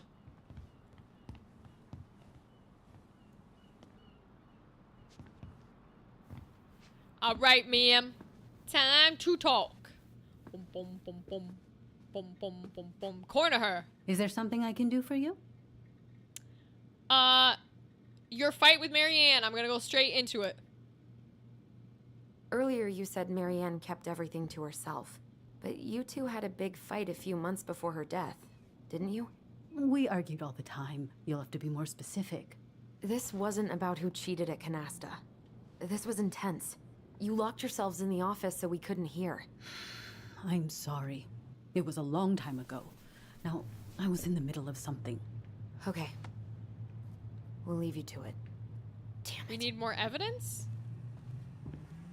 I think Or she we knows picked the more than wrong she's memory. letting on. Duh. But there's no way to nail her down when we don't even know what we mean. If we could pinpoint what it was about, she'd be out of excuses. Sure, but how do we do that? The music was too loud to make out what they were saying. Marianne and Tessa were obsessed with that song. It was on all the time. What are you thinking? We've been getting these visions whenever we see or hear something really emotional. Maybe listening to it will trigger something. Oh, okay. You may be onto something here, Don't Ronan. copyright strike can't go back to me, her with please. anything Whatever half-assed. this song is We should go gonna talk to be. Tom. Make sure we build as strong of a case as possible. Okay, Let's see if we can figure out what song it was. sounds good. I will tell all, I'm gonna have them sign my player's handbook, and I'm going with 3 of my besties and my partner. Oh, Dadley, you're gonna have such a good time.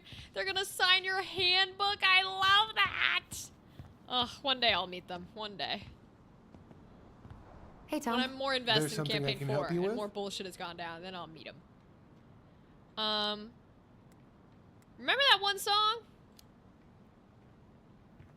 This might be a weird question, but Yeah, do one you day. remember the song that Tessa and Marianne used to love? They played it all the time. How could I forget? Aww. I think she's still got the CD back here. A little worse for the wear, Yeah. of course. Hold on. I love this dude. He's so sweet. Here it is. I was happy when it got put away, to be honest. A bit cheesy for my tastes. Please don't copyright strike me with whatever song is about to play. There was no streamer mode. They didn't do that back in 2020 COVID.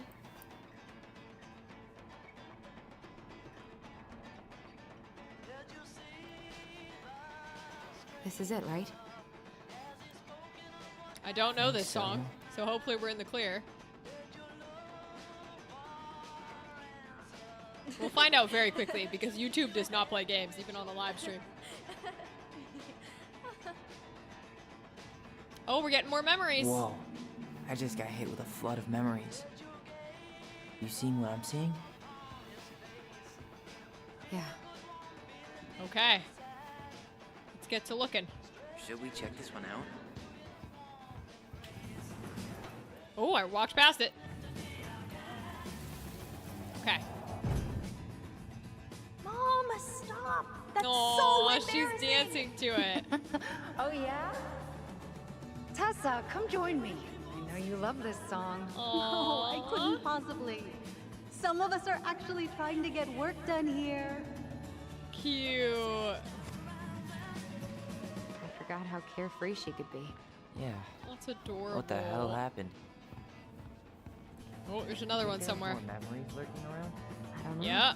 Let's see.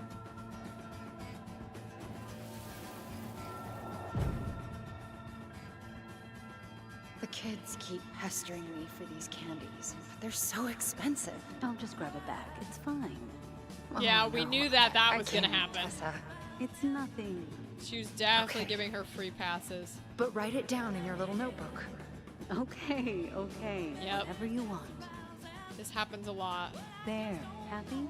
Yes. And I'll be by on Wednesday to help you close. Like I promised. Tessa acted like she was Marianne's mom sometimes. I think you mean Tessa was self-righteous and treated Marianne like a charity case. She was trying to help. We should go find that notebook she was holding. Pretty sure I saw Ah, it. now we can open it? Okay. We've got more memories, though, it looks like. So where is it? Unless it was just residue from the previous one. Which I guess it could have been. Must be. Oh, no, we definitely have one. Okay. What are you doing here?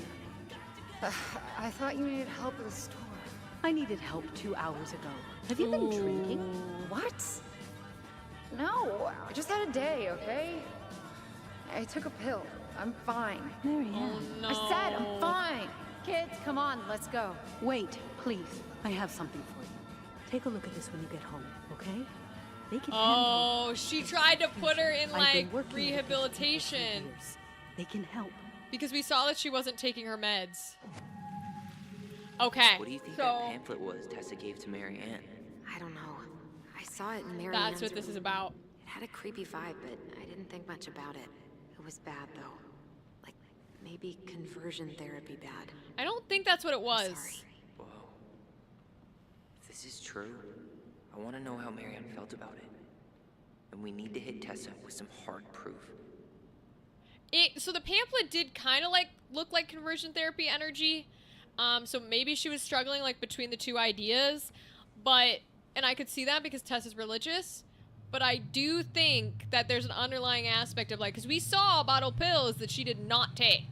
So I think she's got some mental illness going on, and was trying to self-medicate as well. And that could be why they fought, is because, you know, you can only help someone so much. Eventually they have to help themselves. Yeah. So that could be I think it. they're all piled up in Tessa's office somewhere. Because you can help someone as long as you want, but eventually you will become an enabler if they don't help themselves. Tessa? Is it it's okay if not I run a dead quick letters, Google search? Tom. My phone's dead. Sure, but make it quick. I'm going to need the computer. Okay, November 2nd, 2015. Urgent, don't miss out. What if I told you the government owed you $10,000 cash to go to school? It's not a loan, or you want it to pay back, it's not a scam. Blah, blah, blah. 2-minute questionnaire. Virtue Seekers Youth Camp. Alliance for Traditional Families. Watch Is Dr. that what Whitmore's she talk. recommended for Tyler? Articulating God's design for sexuality. I'm sorry, Tyler. 10 powerful Let's see Christian how quotes that Tessa will change your explains life. this one away. Ah, okay, so she did try to send them there, because A Parent's Guide to Preventing Same-Sex Attraction. Virtual Seekers Youth Camp now into 22 years. Okay, okay. So she did. That would make sense. Hey, Tessie, got back from my workation and found the girls in bed sleeping like happy logs. Aaron said they were riding high when he picked them up from a place today. Apparently you got them both to eat kare kare. Please let me know what saint you prayed to pull that off. All morning, they've been going on about them camping with Auntie Tessa and all the s'mores they ate and bugs they caught. I can't remember the last time they were both this happy at the same time. Usually it's one happy, the other crying. I know you're busy with the store and getting ready to be First Lady, so thanks for making time for them, and so sorry about the last-minute drop-off. You know how work has been. The girls say we love you, Auntie Tessie. You and Tom should come to dinner sometime. Adrian's been dying to show him the new media room, which will keep them busy while we drink wine in the kitchen. Your favorite little sister, Notorious NIC. The elephant in the room. I know y'all don't want to have this conversation, but Lisa has flaked on rehearsals again. She hasn't shown up in weeks. I know we were all moved beyond words by her performance of Danny Boy at Carl's funeral. Wow, that's a choice. What good is a beautiful voice if you can't show up on time every week like everybody else? Think we should start planning the winter gala without her. Thoughts? Barb sees the day. Robin Williams. Okay. Oops, wrong button. let's check out the notebook. Because my guess from all of this is it's probably was a combination of everything together. Because I don't think it's just as simple as she wanted him in conversion camp. Week of November 2nd to the 8th. Michael, Allison, off. Oh, this is their work schedule. Okay. Alright, let's look. Back in here where we found the journal originally. Oh, no thanks. I'm good. See, I was I'm just immediately snooping. looking for something that I and forgot. the game was like, no, you can't snoop yet. 2004. Anything interesting? Oh, we're gonna have to cue this so I can read it. Elijah, June, $24 per meal and the restaurant paid off. September, $11 doll for the kid.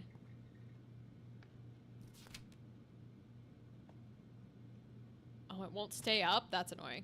Eric B, February, $50. March, paid off February's debt. September 20th, September, $20 for gas, paid in full. No show. Marianne. Looks like Marianne started flaking on her debt in October 2004.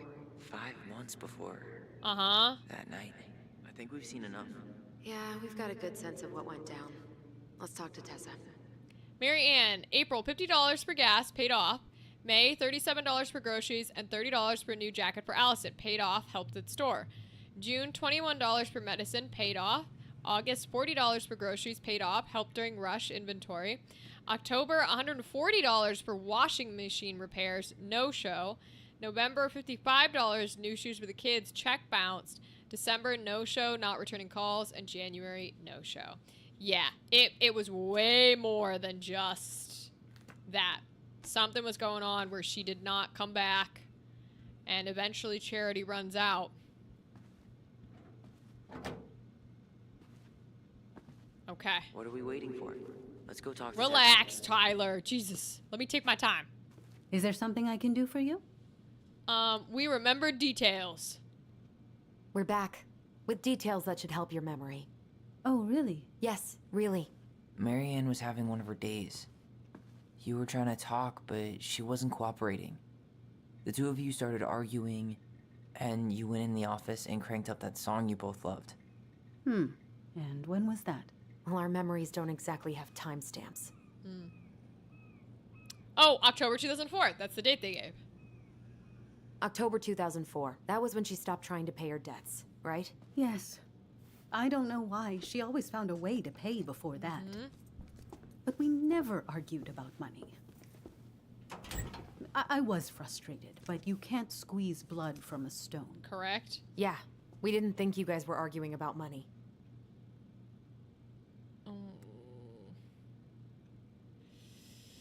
I think they want us to go the camp route here because that's the info we found. So we're going to go the camp route. You told her about the camp. We know you support the Alliance for Traditional Families, and that you gave her the pamphlet about their camp. What camp? Oh, I'm going to have to remember what it's called? Uh-oh. It's the Virtue Seekers Youth Camp. It had youth in it. The Virtue Seekers Youth Camp. These are It was easy ones. I wish conversion these were a therapy. little You harder. told her that Tyler should go there. Look, your mother was in a bad place. Oh, we got It was it. clear she was coming apart at the seams. That's true. She told me she'd been struggling with you, and I'd heard such good things about that camp. Your answer to my mother's bad moods was to send me to conversion therapy? It's what I thought would help both of you at the time. Tyler, it was worse than bad moods. She was not mentally well. ill. Yep. Not well at all. Do you know what they do to kids in those places? I do. Now. And how did Marianne take your helpful suggestion? Badly. She wanted to let you be whatever perfect little butterfly was in that cocoon. And yes, we argued about it. So she was cool with who I was? Yeah, that's what She we was found more out. than that. She loved you. Listen. Yeah, that's I going to don't be mean bad be considering rude, we but killed I her. really do have a lot on my plate today. Okay. We'll get out of your way then. Thanks, Tessa. Oof. Oof. Big oof.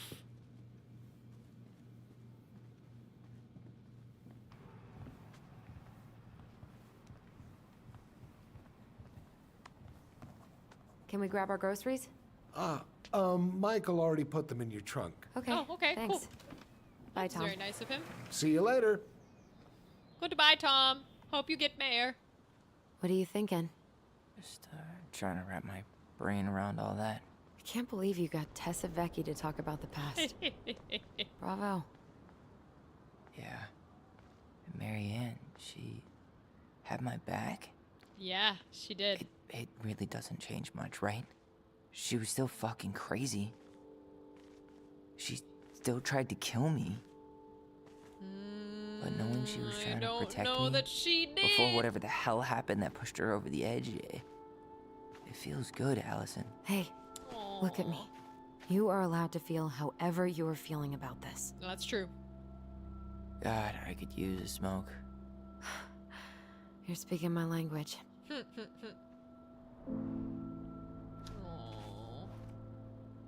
What? Sorry, I'm just thinking about what this means. Yeah, me too.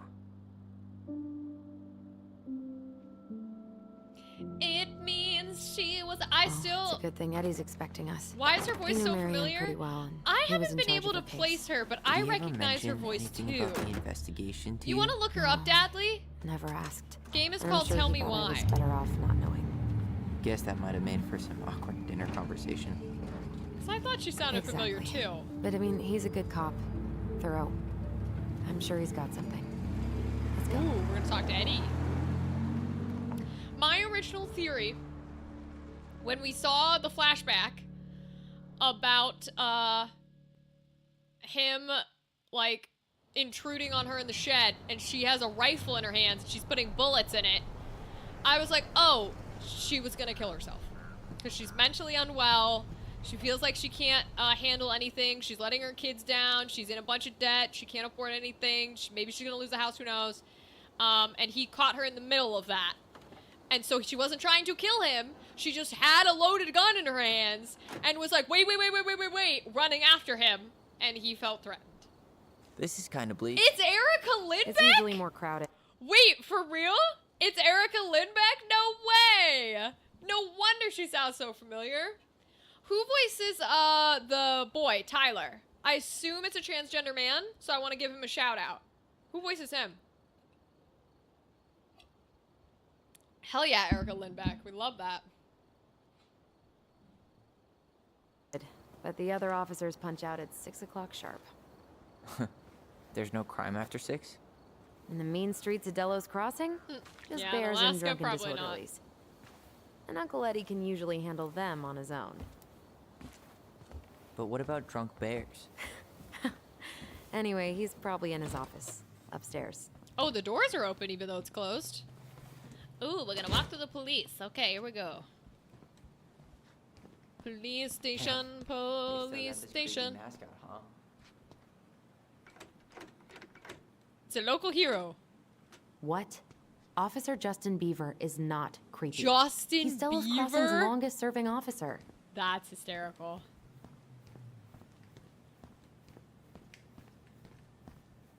Okay, cue to read. What? Please wait in line, thank you. Oh, okay. Hold on. I want to catch up on all the Delos Crossing gossip. We can answer that. Just public safety stuff. But I'm looking that's too. all just public safety stuff. Nothing that interesting.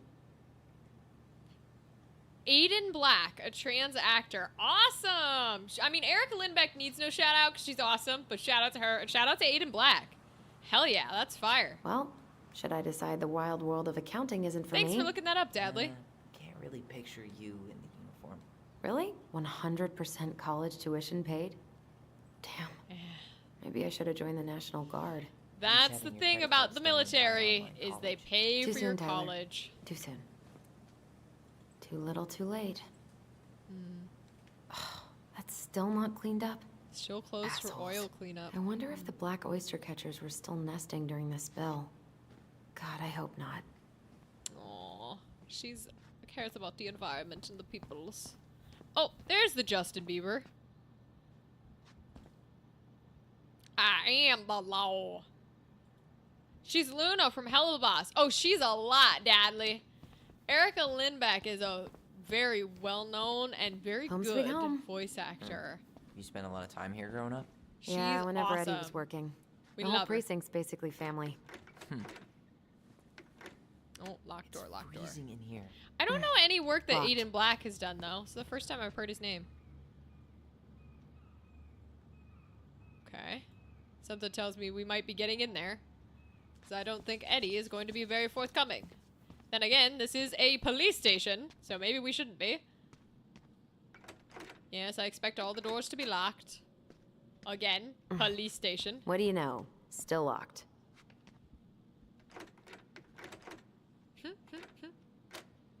You don't need to check that badly. Just Eddie a must have single locked it already. turn and its lock is fine. What's this one? Man, they are Mailbox never gonna catch bandit this guy. investigation. Confirmed locations. Stealing from mailboxes. This guy keeps stealing out of people's mailboxes. Asshole snagged a box of fancy washi tape I ordered online. Not the washi tape. See, I was picturing an actual mailbox bandit. Oh, that like steals mailboxes. Yeah. Mask on the door. Huh? You Oh. know, the mailbox is the bandit. Not what I was thinking either. It was a bad joke. Oh, those are pictures of the thief. Okay. Interesting.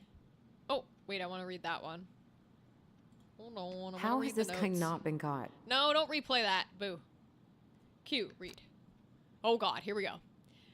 On October 27, 2015, at 1,300, Greggs and myself were dispatched to respond to a report of the theft. We arrived, spoke with Lawrence Cooper. Cooper reported his mailbox had been broken into. I checked it 2 days ago because I'm waiting on my new phone. They made me pay extra for shipping to get here on time, but I said I ain't having that shit. I'm going to pay what I owe and not a dime more. They backed down and said it would be here Tuesday, but this morning the lock was smashed to shit and there was nothing in there. Probably that punk-ass Toedown. Toedown is a street alias for Jervis A. Sallow, known to myself and Officer Greggs, and formerly Blank, last known address Alameda Plaza Apartments. Cooper stated that he'd been home all night prior to the incident and heard nothing unusual. He went on to state, when I find Toedown, I'm going to stuff his ass up his own ass. That's funny. This game is what the actor is most known for. Okay, cool. Well, then shout out to him. I hope he gets to do more awesome stuff. Thank you for looking that up, Dadley. I appreciate that. Oh, they're two different ones. Oh. Cooper was cautioned against making criminal threats. Cooper stated his willingness to prosecute Sallow and was directed to seek charges with the prosecutor's office. L. Saunders, missing mail. Dear Chief Brown and staff. Letters to inquire about the mailbox bandit. It's been 9 days. I hadn't any mail. My granddaughter Madison is on her honeymoon at a great house resort in Jamaica. Ricky does computer work. She said she would write, and you know Madison keeps her word. I've called every day for 9 days, and every time Rose makes some kind of excuse. If this is because I didn't write the recommendation for her son to tell her that he has nothing to do with her job. Stealing my mail may not seem like much to you, but getting away with the crime makes the criminal more bold. How soon before you are after the mailbox killer? I remind you, we donate to the Policeman's Fund every year, and it isn't easy for us, but we do it because we believe in law enforcement, unlike some others. Because this is the type of service we expect, perhaps the firefighters could use our support. The mailbox bandit, huh? That's hysterical. Okay, alright, I'm walking. I just wanted to read about him, because that's funny as shit. Oh, it's cool that he came over to where I was. What's this? Whew, that is going to smell lovely tomorrow. It's from Tessa's restaurant, right? Food that's left. Everyone eats there all the time. It's as exciting as food gets in Delos Crossing. Makes sense. Oh, all the missing people. Remember Mr. Haynes? Vaguely. He had that workshop in his garage, 62 right? years Made when he those huge glass disappeared. sculptures? Yeah, 5'4", he's been missing for a couple months. Damn. 135 pounds. Claire Brown was last seen on the 15th of February driving her snowmobile near Sigley Road in Delos Crossing, Alaska. She was wearing purple coat, black pants, dark blue hat. They never did find him. 33 years old in Yeah. 1970. Marianne freaked out and wouldn't drive after dark for a few weeks. Roberto Abian was last seen Alaska near Cologne Boulevard, 2004. He was wearing a green fisherman coat and rubber boots. His glasses and gloves were found adjacent to the Brandon Well, what Street did you shooting. expect, dumb? Dang. Oops, wrong Dumb. button. It's a police station. No worries, Dadley.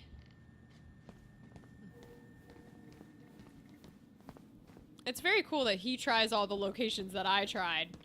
Because it's like, yeah, we know. We're gonna do it. You remember Dan and Shelby? I think Aw, so. The high schoolers cute. who were always pissing Tessa off because they would blast fish and make out in the Vecchi's parking lot. Yep. Dan's a cop now. They're married and have a kid, a dog, the whole shebang. Wow. When did everybody decide to become an adult? I know, right? That's my question. Oh my god, that's the cutest. It's Aw, cute, but don't tell daddy me you've dog. got baby fever. Ew, no. Why do men always jump to that? Alright, I'll keep looking. Uh-oh, we're gonna have a memory. Where's the memory? I don't see it yet. Let me read these things on the desk. Come on now, okay. That's Denise Wilson's desk. Remember her? Husky! Remember this fella? No way. He's so that Jay? cute! Yep. Oh, He died last year putting himself between Dee and a bear. oh, that's a good Damn. boy. Poor D. Remember this fella? No Oh, way. whoops. Oh no, it was her birthday. I completely forgot. You're Oh. a terrible person. It's your fault. I was so excited to see you that it completely slipped my mind. Aw. She's obsessed with sled dog races now. Yeah, I can Is that even a imagine. thing? Got a beautiful husky. Yeah, sled dog races are real. She's pretty cool. Oh yeah, she goes to the Iditarod every year, and she's got a fantasy league called Musher's Little Helpers. It's really Aw. cool. So Man. cute. I forgot what kind of kooky shit people are into out here. Hey That's now, fair. I'm in the league. Iditarod Trail Sled Dog Race winners list. That's so cute. Huskies were my favorite. Oh. What are we writing? It said write. Oh, leave a note, draw a dog, wish her happy birthday. Maybe she won't notice that I added it afterward. Yeah. It'll be cute. There we go. Happy birthday. Okay. Alright, now where's this memory that wants to form? I don't see it yet. Try this door, but I assume it's locked like all the others. Because it's a police station. Oh! That one's partially open. Something's in the way. Is it up here? Is the memory Tyler, up here? You coming? Oh! We lost it. We lost it. We lost it. Where's this memory? I didn't see it. Apparently you gotta get pretty close to it. Wherever it is. Hold on, I don't want to answer you. I want the memory. Where the fuck's the memory?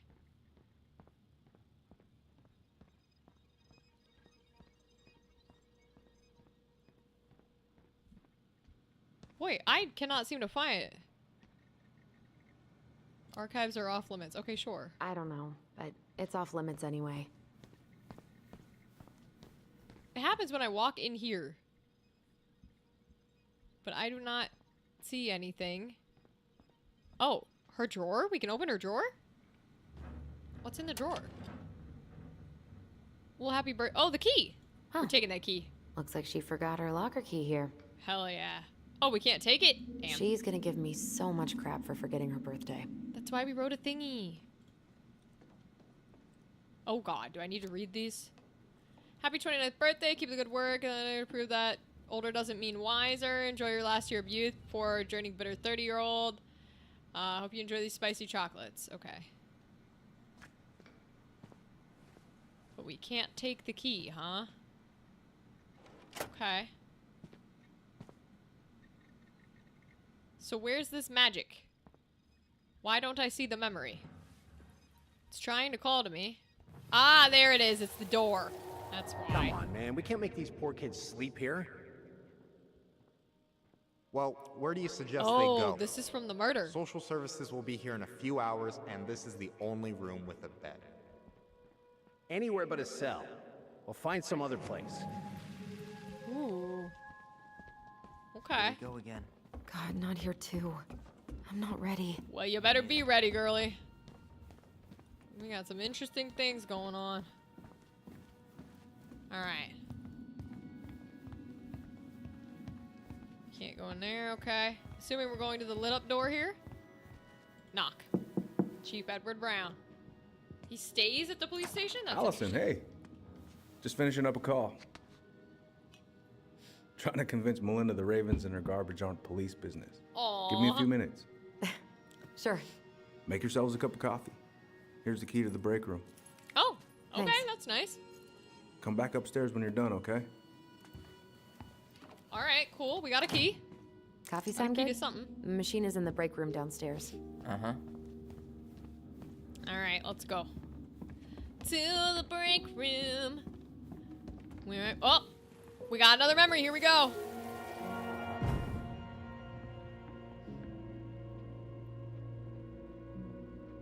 Oh, going into the break room as kids when we killed our mother. You know, You're back? Welcome, I Dadley. really You didn't thought miss I'd too locked much. those memories in some deep, deep part of my brain. Something's in the way. Okay. Well then, where do we use the key? Is the break room over here? I wasn't paying that much attention. Oh, another memory. Where? Is it one of the doors? Is it out the window? Where's the memory? Where is it? Where is it? Maybe I have to go in the door. Okay. Okay, which one's the break room? Is it this one? Oh, open. Okay, it's this one. It's this one. So it must be in here. Oh! No, wait. This is just walking through. Oh, we're remembering at the front door. Oh, we didn't get this when we came in. Where are Maybe we I going? missed it? Damn. We're just gonna sit down in here, and I'm gonna ask you a few questions, okay? Okay. Damn. We're supposed to follow it? I don't think so. You okay? Yeah. I just usually try my best not to remember that night when I'm here. I would Is too. this one the break room? I'm trying to find the break room. Oh! Ah, perfect. Okay. Okay. Let's go in. Perfect. Ooh, can we go get her locker key now?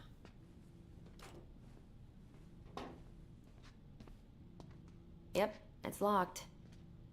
Someone's phone is ringing. Somebody's phone is buzzing.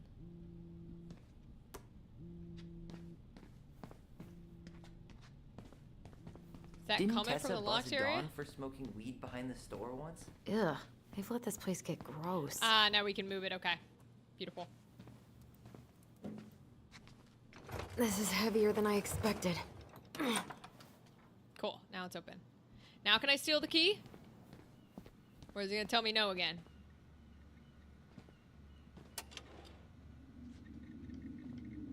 Take. She There won't we notice go. if we borrow Hell this, yeah, right? let's go, plot. Put it back right where we found it. We're good. Okay, let's go. Maybe that's the game telling us to remember to put it back? I don't know. Nor do I care. Let's open that locker. Hell yeah. What's in her locker? Why are we snooping? Hey, I want is to this know. Crazy D's locker? It is. One of the best cops in town. Hey, she's Delos Crossing's best cop. Other than Eddie, of course. My bad. I wonder what Delos. We really shouldn't be Oh. in here. Yes, jumped it. but you never know where we might find information about that night. I guess Alto came through. Oh, the sled dog. All right, let's read the paperwork. What does it say? So Wilson leaves her locker key in her desk Winner on and her my password 20th reminder in birthday. her locker? That's so irresponsible. An intruder could easily access all kinds of police files with Rose this. Jackson. Yeah, like two Please reset your goblin password intruders. with the introduction of our new digital uploaders. Reset their password. Please note the reception desk computer can now be accessed using any officer's ID and password. Talk to Sammy if you have questions. Winner on my 20th birthday. Okay, so whoever won on her 20th birthday is her computer code. All right, we can do that. She's 29 in the year 2015. So 9 years ago would be 14, 13, 12, 11, 10, 9, 8, 7, 6. So 2006. So who's the winner from 2006? I don't know why we're snooping, but we're gonna. Who's the winner from 2006? I should take her out for a birthday drink. 2006. Jeff King, Salem. Okay. I can't get in her computer though. So I'm not sure what that's good for. Alright, well, we know what it is at least. Jeff King, Salem. Okay. Phone. Can't go in the bathroom. Can we go in here? I'm not going in. Okay. What's this? Dallas News. Police Chief Brown asked council to reconsider budget. Okay. What about this? It's more I'm food. not that hungry. Cookies. Oh. A little plant. Check out this masterpiece. I know, You it is made like it? a soap opera, Kimberly. I glued it to the agree. pot one day when I was bored, and nobody has bothered to peel it off. It really is turning into like a dramatic soap opera. How is it still warm? You sure you want coffee this late in the day? You'll be up all night. I don't think I'll sleep much anyways. That's Too much fair. on my mind. Those dusty couches won't make it any easier. Oh, are we gonna have a memory of us in the You okay? in the little interrogation area when we killed our mother?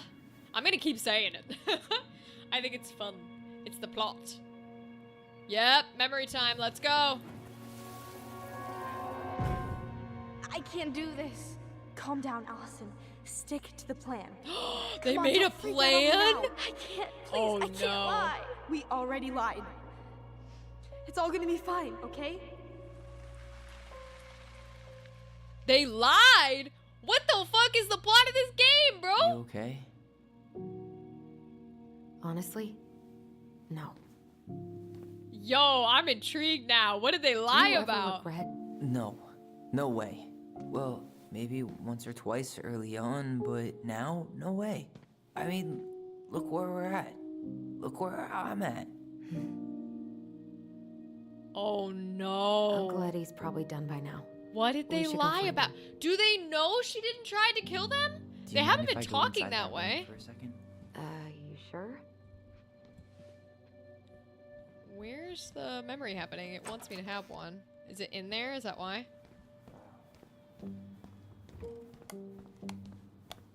It's the first time I've been in here since that night. Eddie was so uncomfortable, he dropped a vase. Yeah, it wants me to have one over here. Remember. Here. Have a seat. All right. What did they lie about? They've been talking as if they genuinely did believe that their mom tried to kill them. So that'd be a little weird if they're like, actually, we lied and we know we lied. Huh, they kept this? What? It's that vase. They glued it back together. Huh. There's some real investigation music happening in here. Huh. Oh, little What's that doll. back there? No Cute way. from the stories. Have you been hiding back here all this time? Little collectible.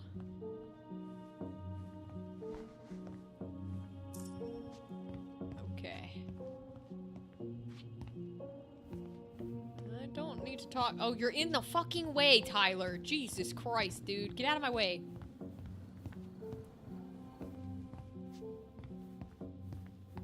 Oh, that's it? We're not gonna search anything in here? So, isn't Brown waiting for us? Okay, yeah, we should let's head go. back to his office. All right, I thought you wanted to search it, but okay. Oh, we got another memory. Where?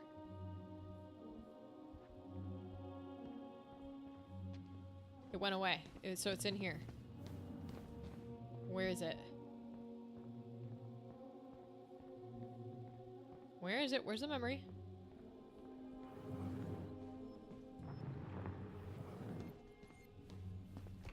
It went away. Okay, so it's not this way.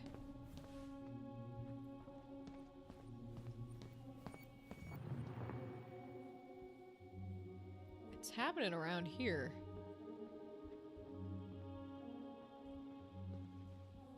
So what is it? They're really hard to find. A little harder than I would like. Okay. There we go.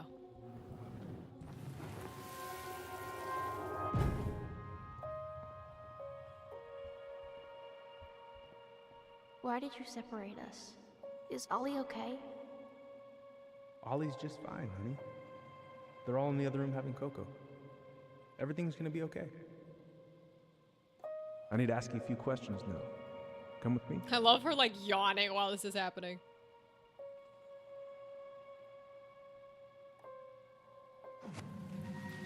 Okay. Interesting. You're awfully quiet. Yeah, sorry.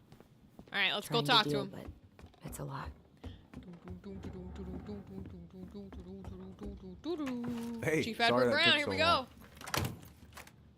Sometimes these old folks want us to come out just because they're lonely. No worries, Uncle. Hey, do you remember this guy? Yeah, of course. How can I forget? Tyler Oh, he's Ronan, got a little bit of an accent. back in Delos Crossing. It's good to be back. And just look at you, Aww. a man grown. He looks really young. Yep, guess I ate my Wheaties. The whole clan's so proud of you. Clan? How you work with those kids at Fireweed. I'm I gonna would assume say that children doesn't are the mean future. anything bad. I thought that was Whitney Houston. Come on, bro. She stole her entire act from me. Everybody knows that. Look at you Okay. two. Reunited and it feels so good, huh? Yeah, not sure how I got by without this dork. Look, Eddie, we aren't here just to say hi. Mm-hmm. We found something in Marianne's room.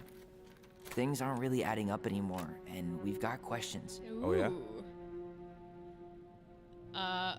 What were her last days like? Did anyone mention anything about her behavior in the days leading up to that day? Anything at all? No. Everyone I talked to said it took them by surprise. Did you see her at all? Suspicious. Like, in those last few days? No. I hadn't seen her for weeks. Maybe a month before.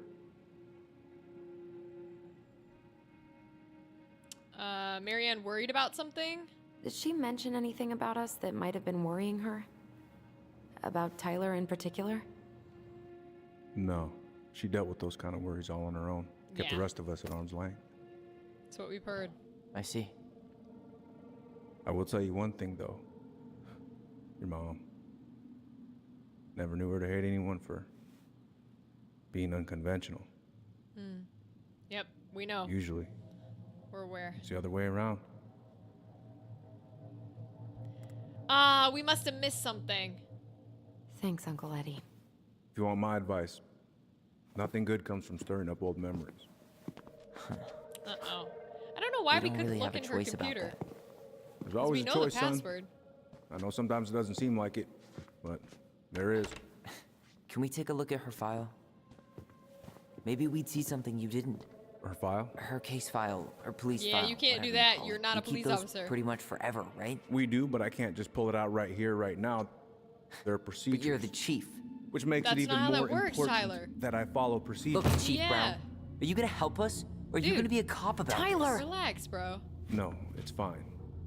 Tyler, I know you resent me, but Fireweed was the best deal I could get you.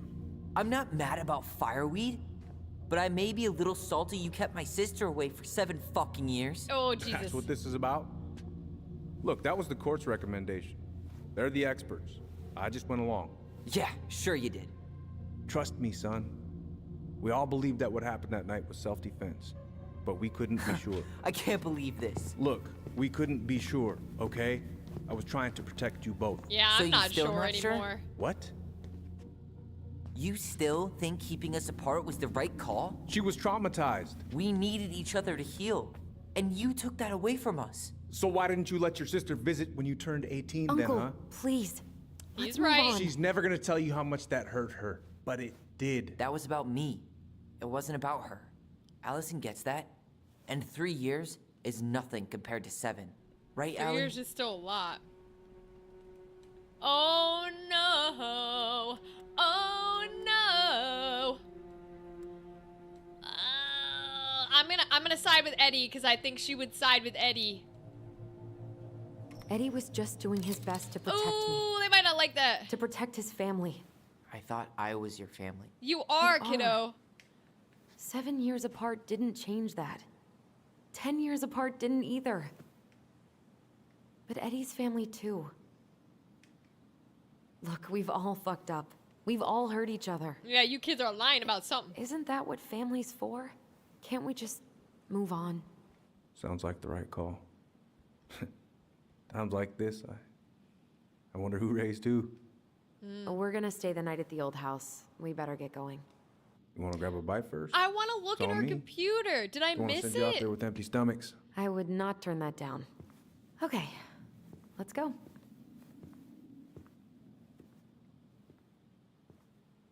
Go look in the computer, kid. Go look in the computer. Ooh. What the fuck is that? What the hell? Is there supernatural bullshit in this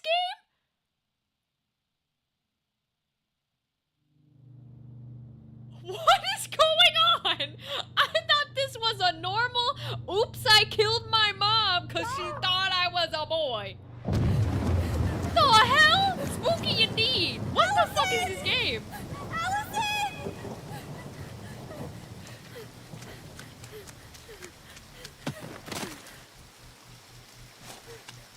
I don't believe for a second she was trying to kill her. Kill him, sorry. What the hell? What the hell? Oh my god.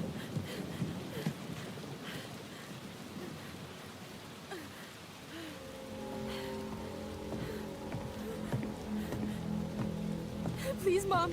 I'm sorry I cut my hair. I won't do it again. I'm going to kill you! No. Please. Please. Mom. Mom, please. No, don't do this.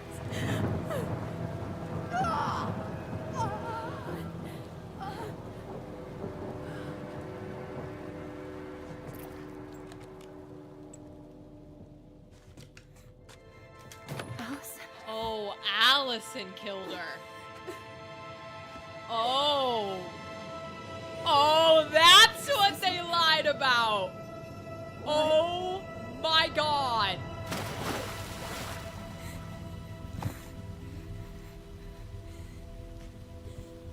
Allison. Oh, damn, that's a plot twist. I killed her. Allison, we need to call for help. I killed her. No, you didn't. I killed her. And when they come, that's what we're gonna tell them. No, no. Yes, we look out for each other. That's what goblins do. Damn. And brothers and sisters. It's gonna be okay. We're gonna be okay. Oh, holy shit, dude.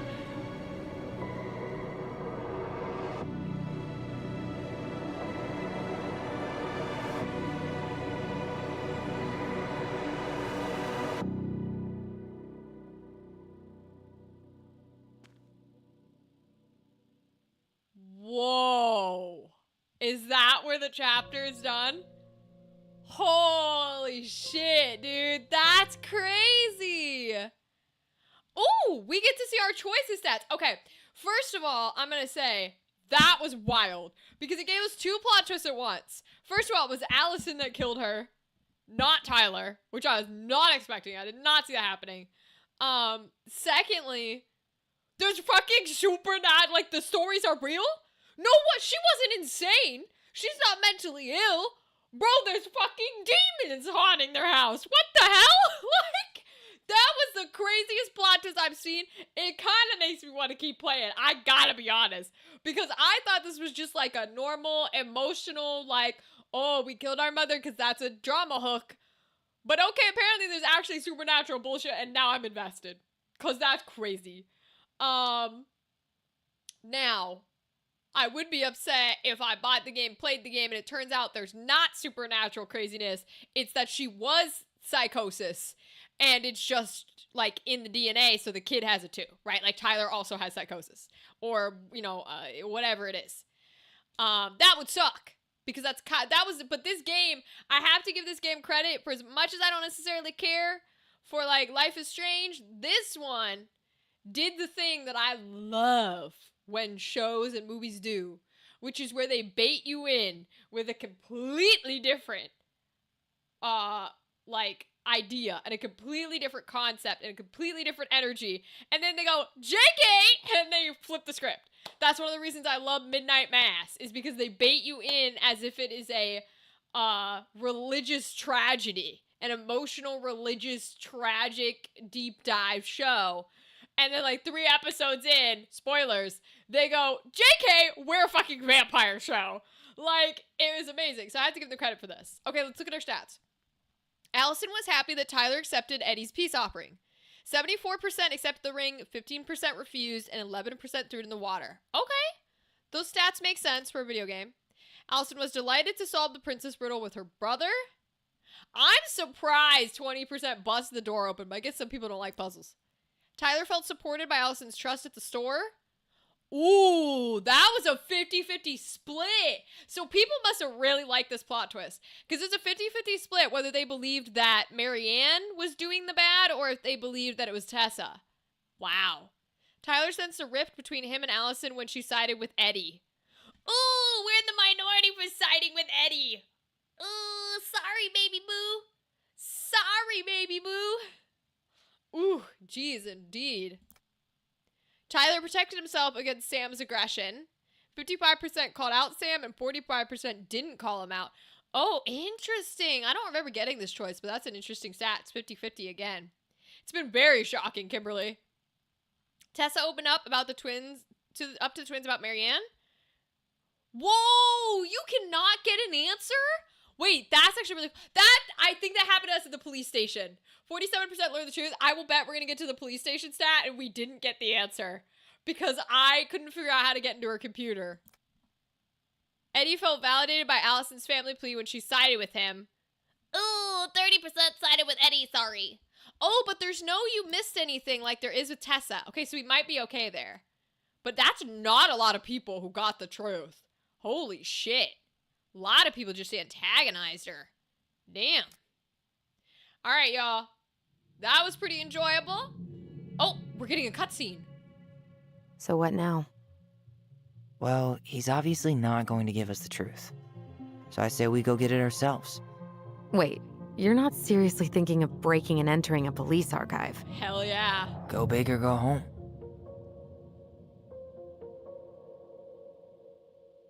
Oh, that's cool. I'm intrigued to play the rest of this. Maybe we'll buy the rest of it. I don't know. We'll see. We'll see how we feel. But that is the free chapter.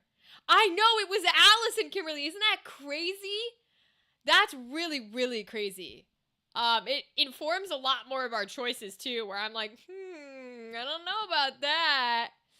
But all right, y'all. I'm going to give us the good night here. Because it is bedtime and we finished the free chapter there. We might play more, we might not, we'll see. But thank you for hanging out with me tonight. I appreciate all of you. I'm going to give the rundown here of everybody who's been here. Thank you to Kimberly. Thank you to Dadley and TK and Gal and Alex and Andrew and Rythan. Thank you to Rythan I got. Okay, who else was in here? I'm scrolling.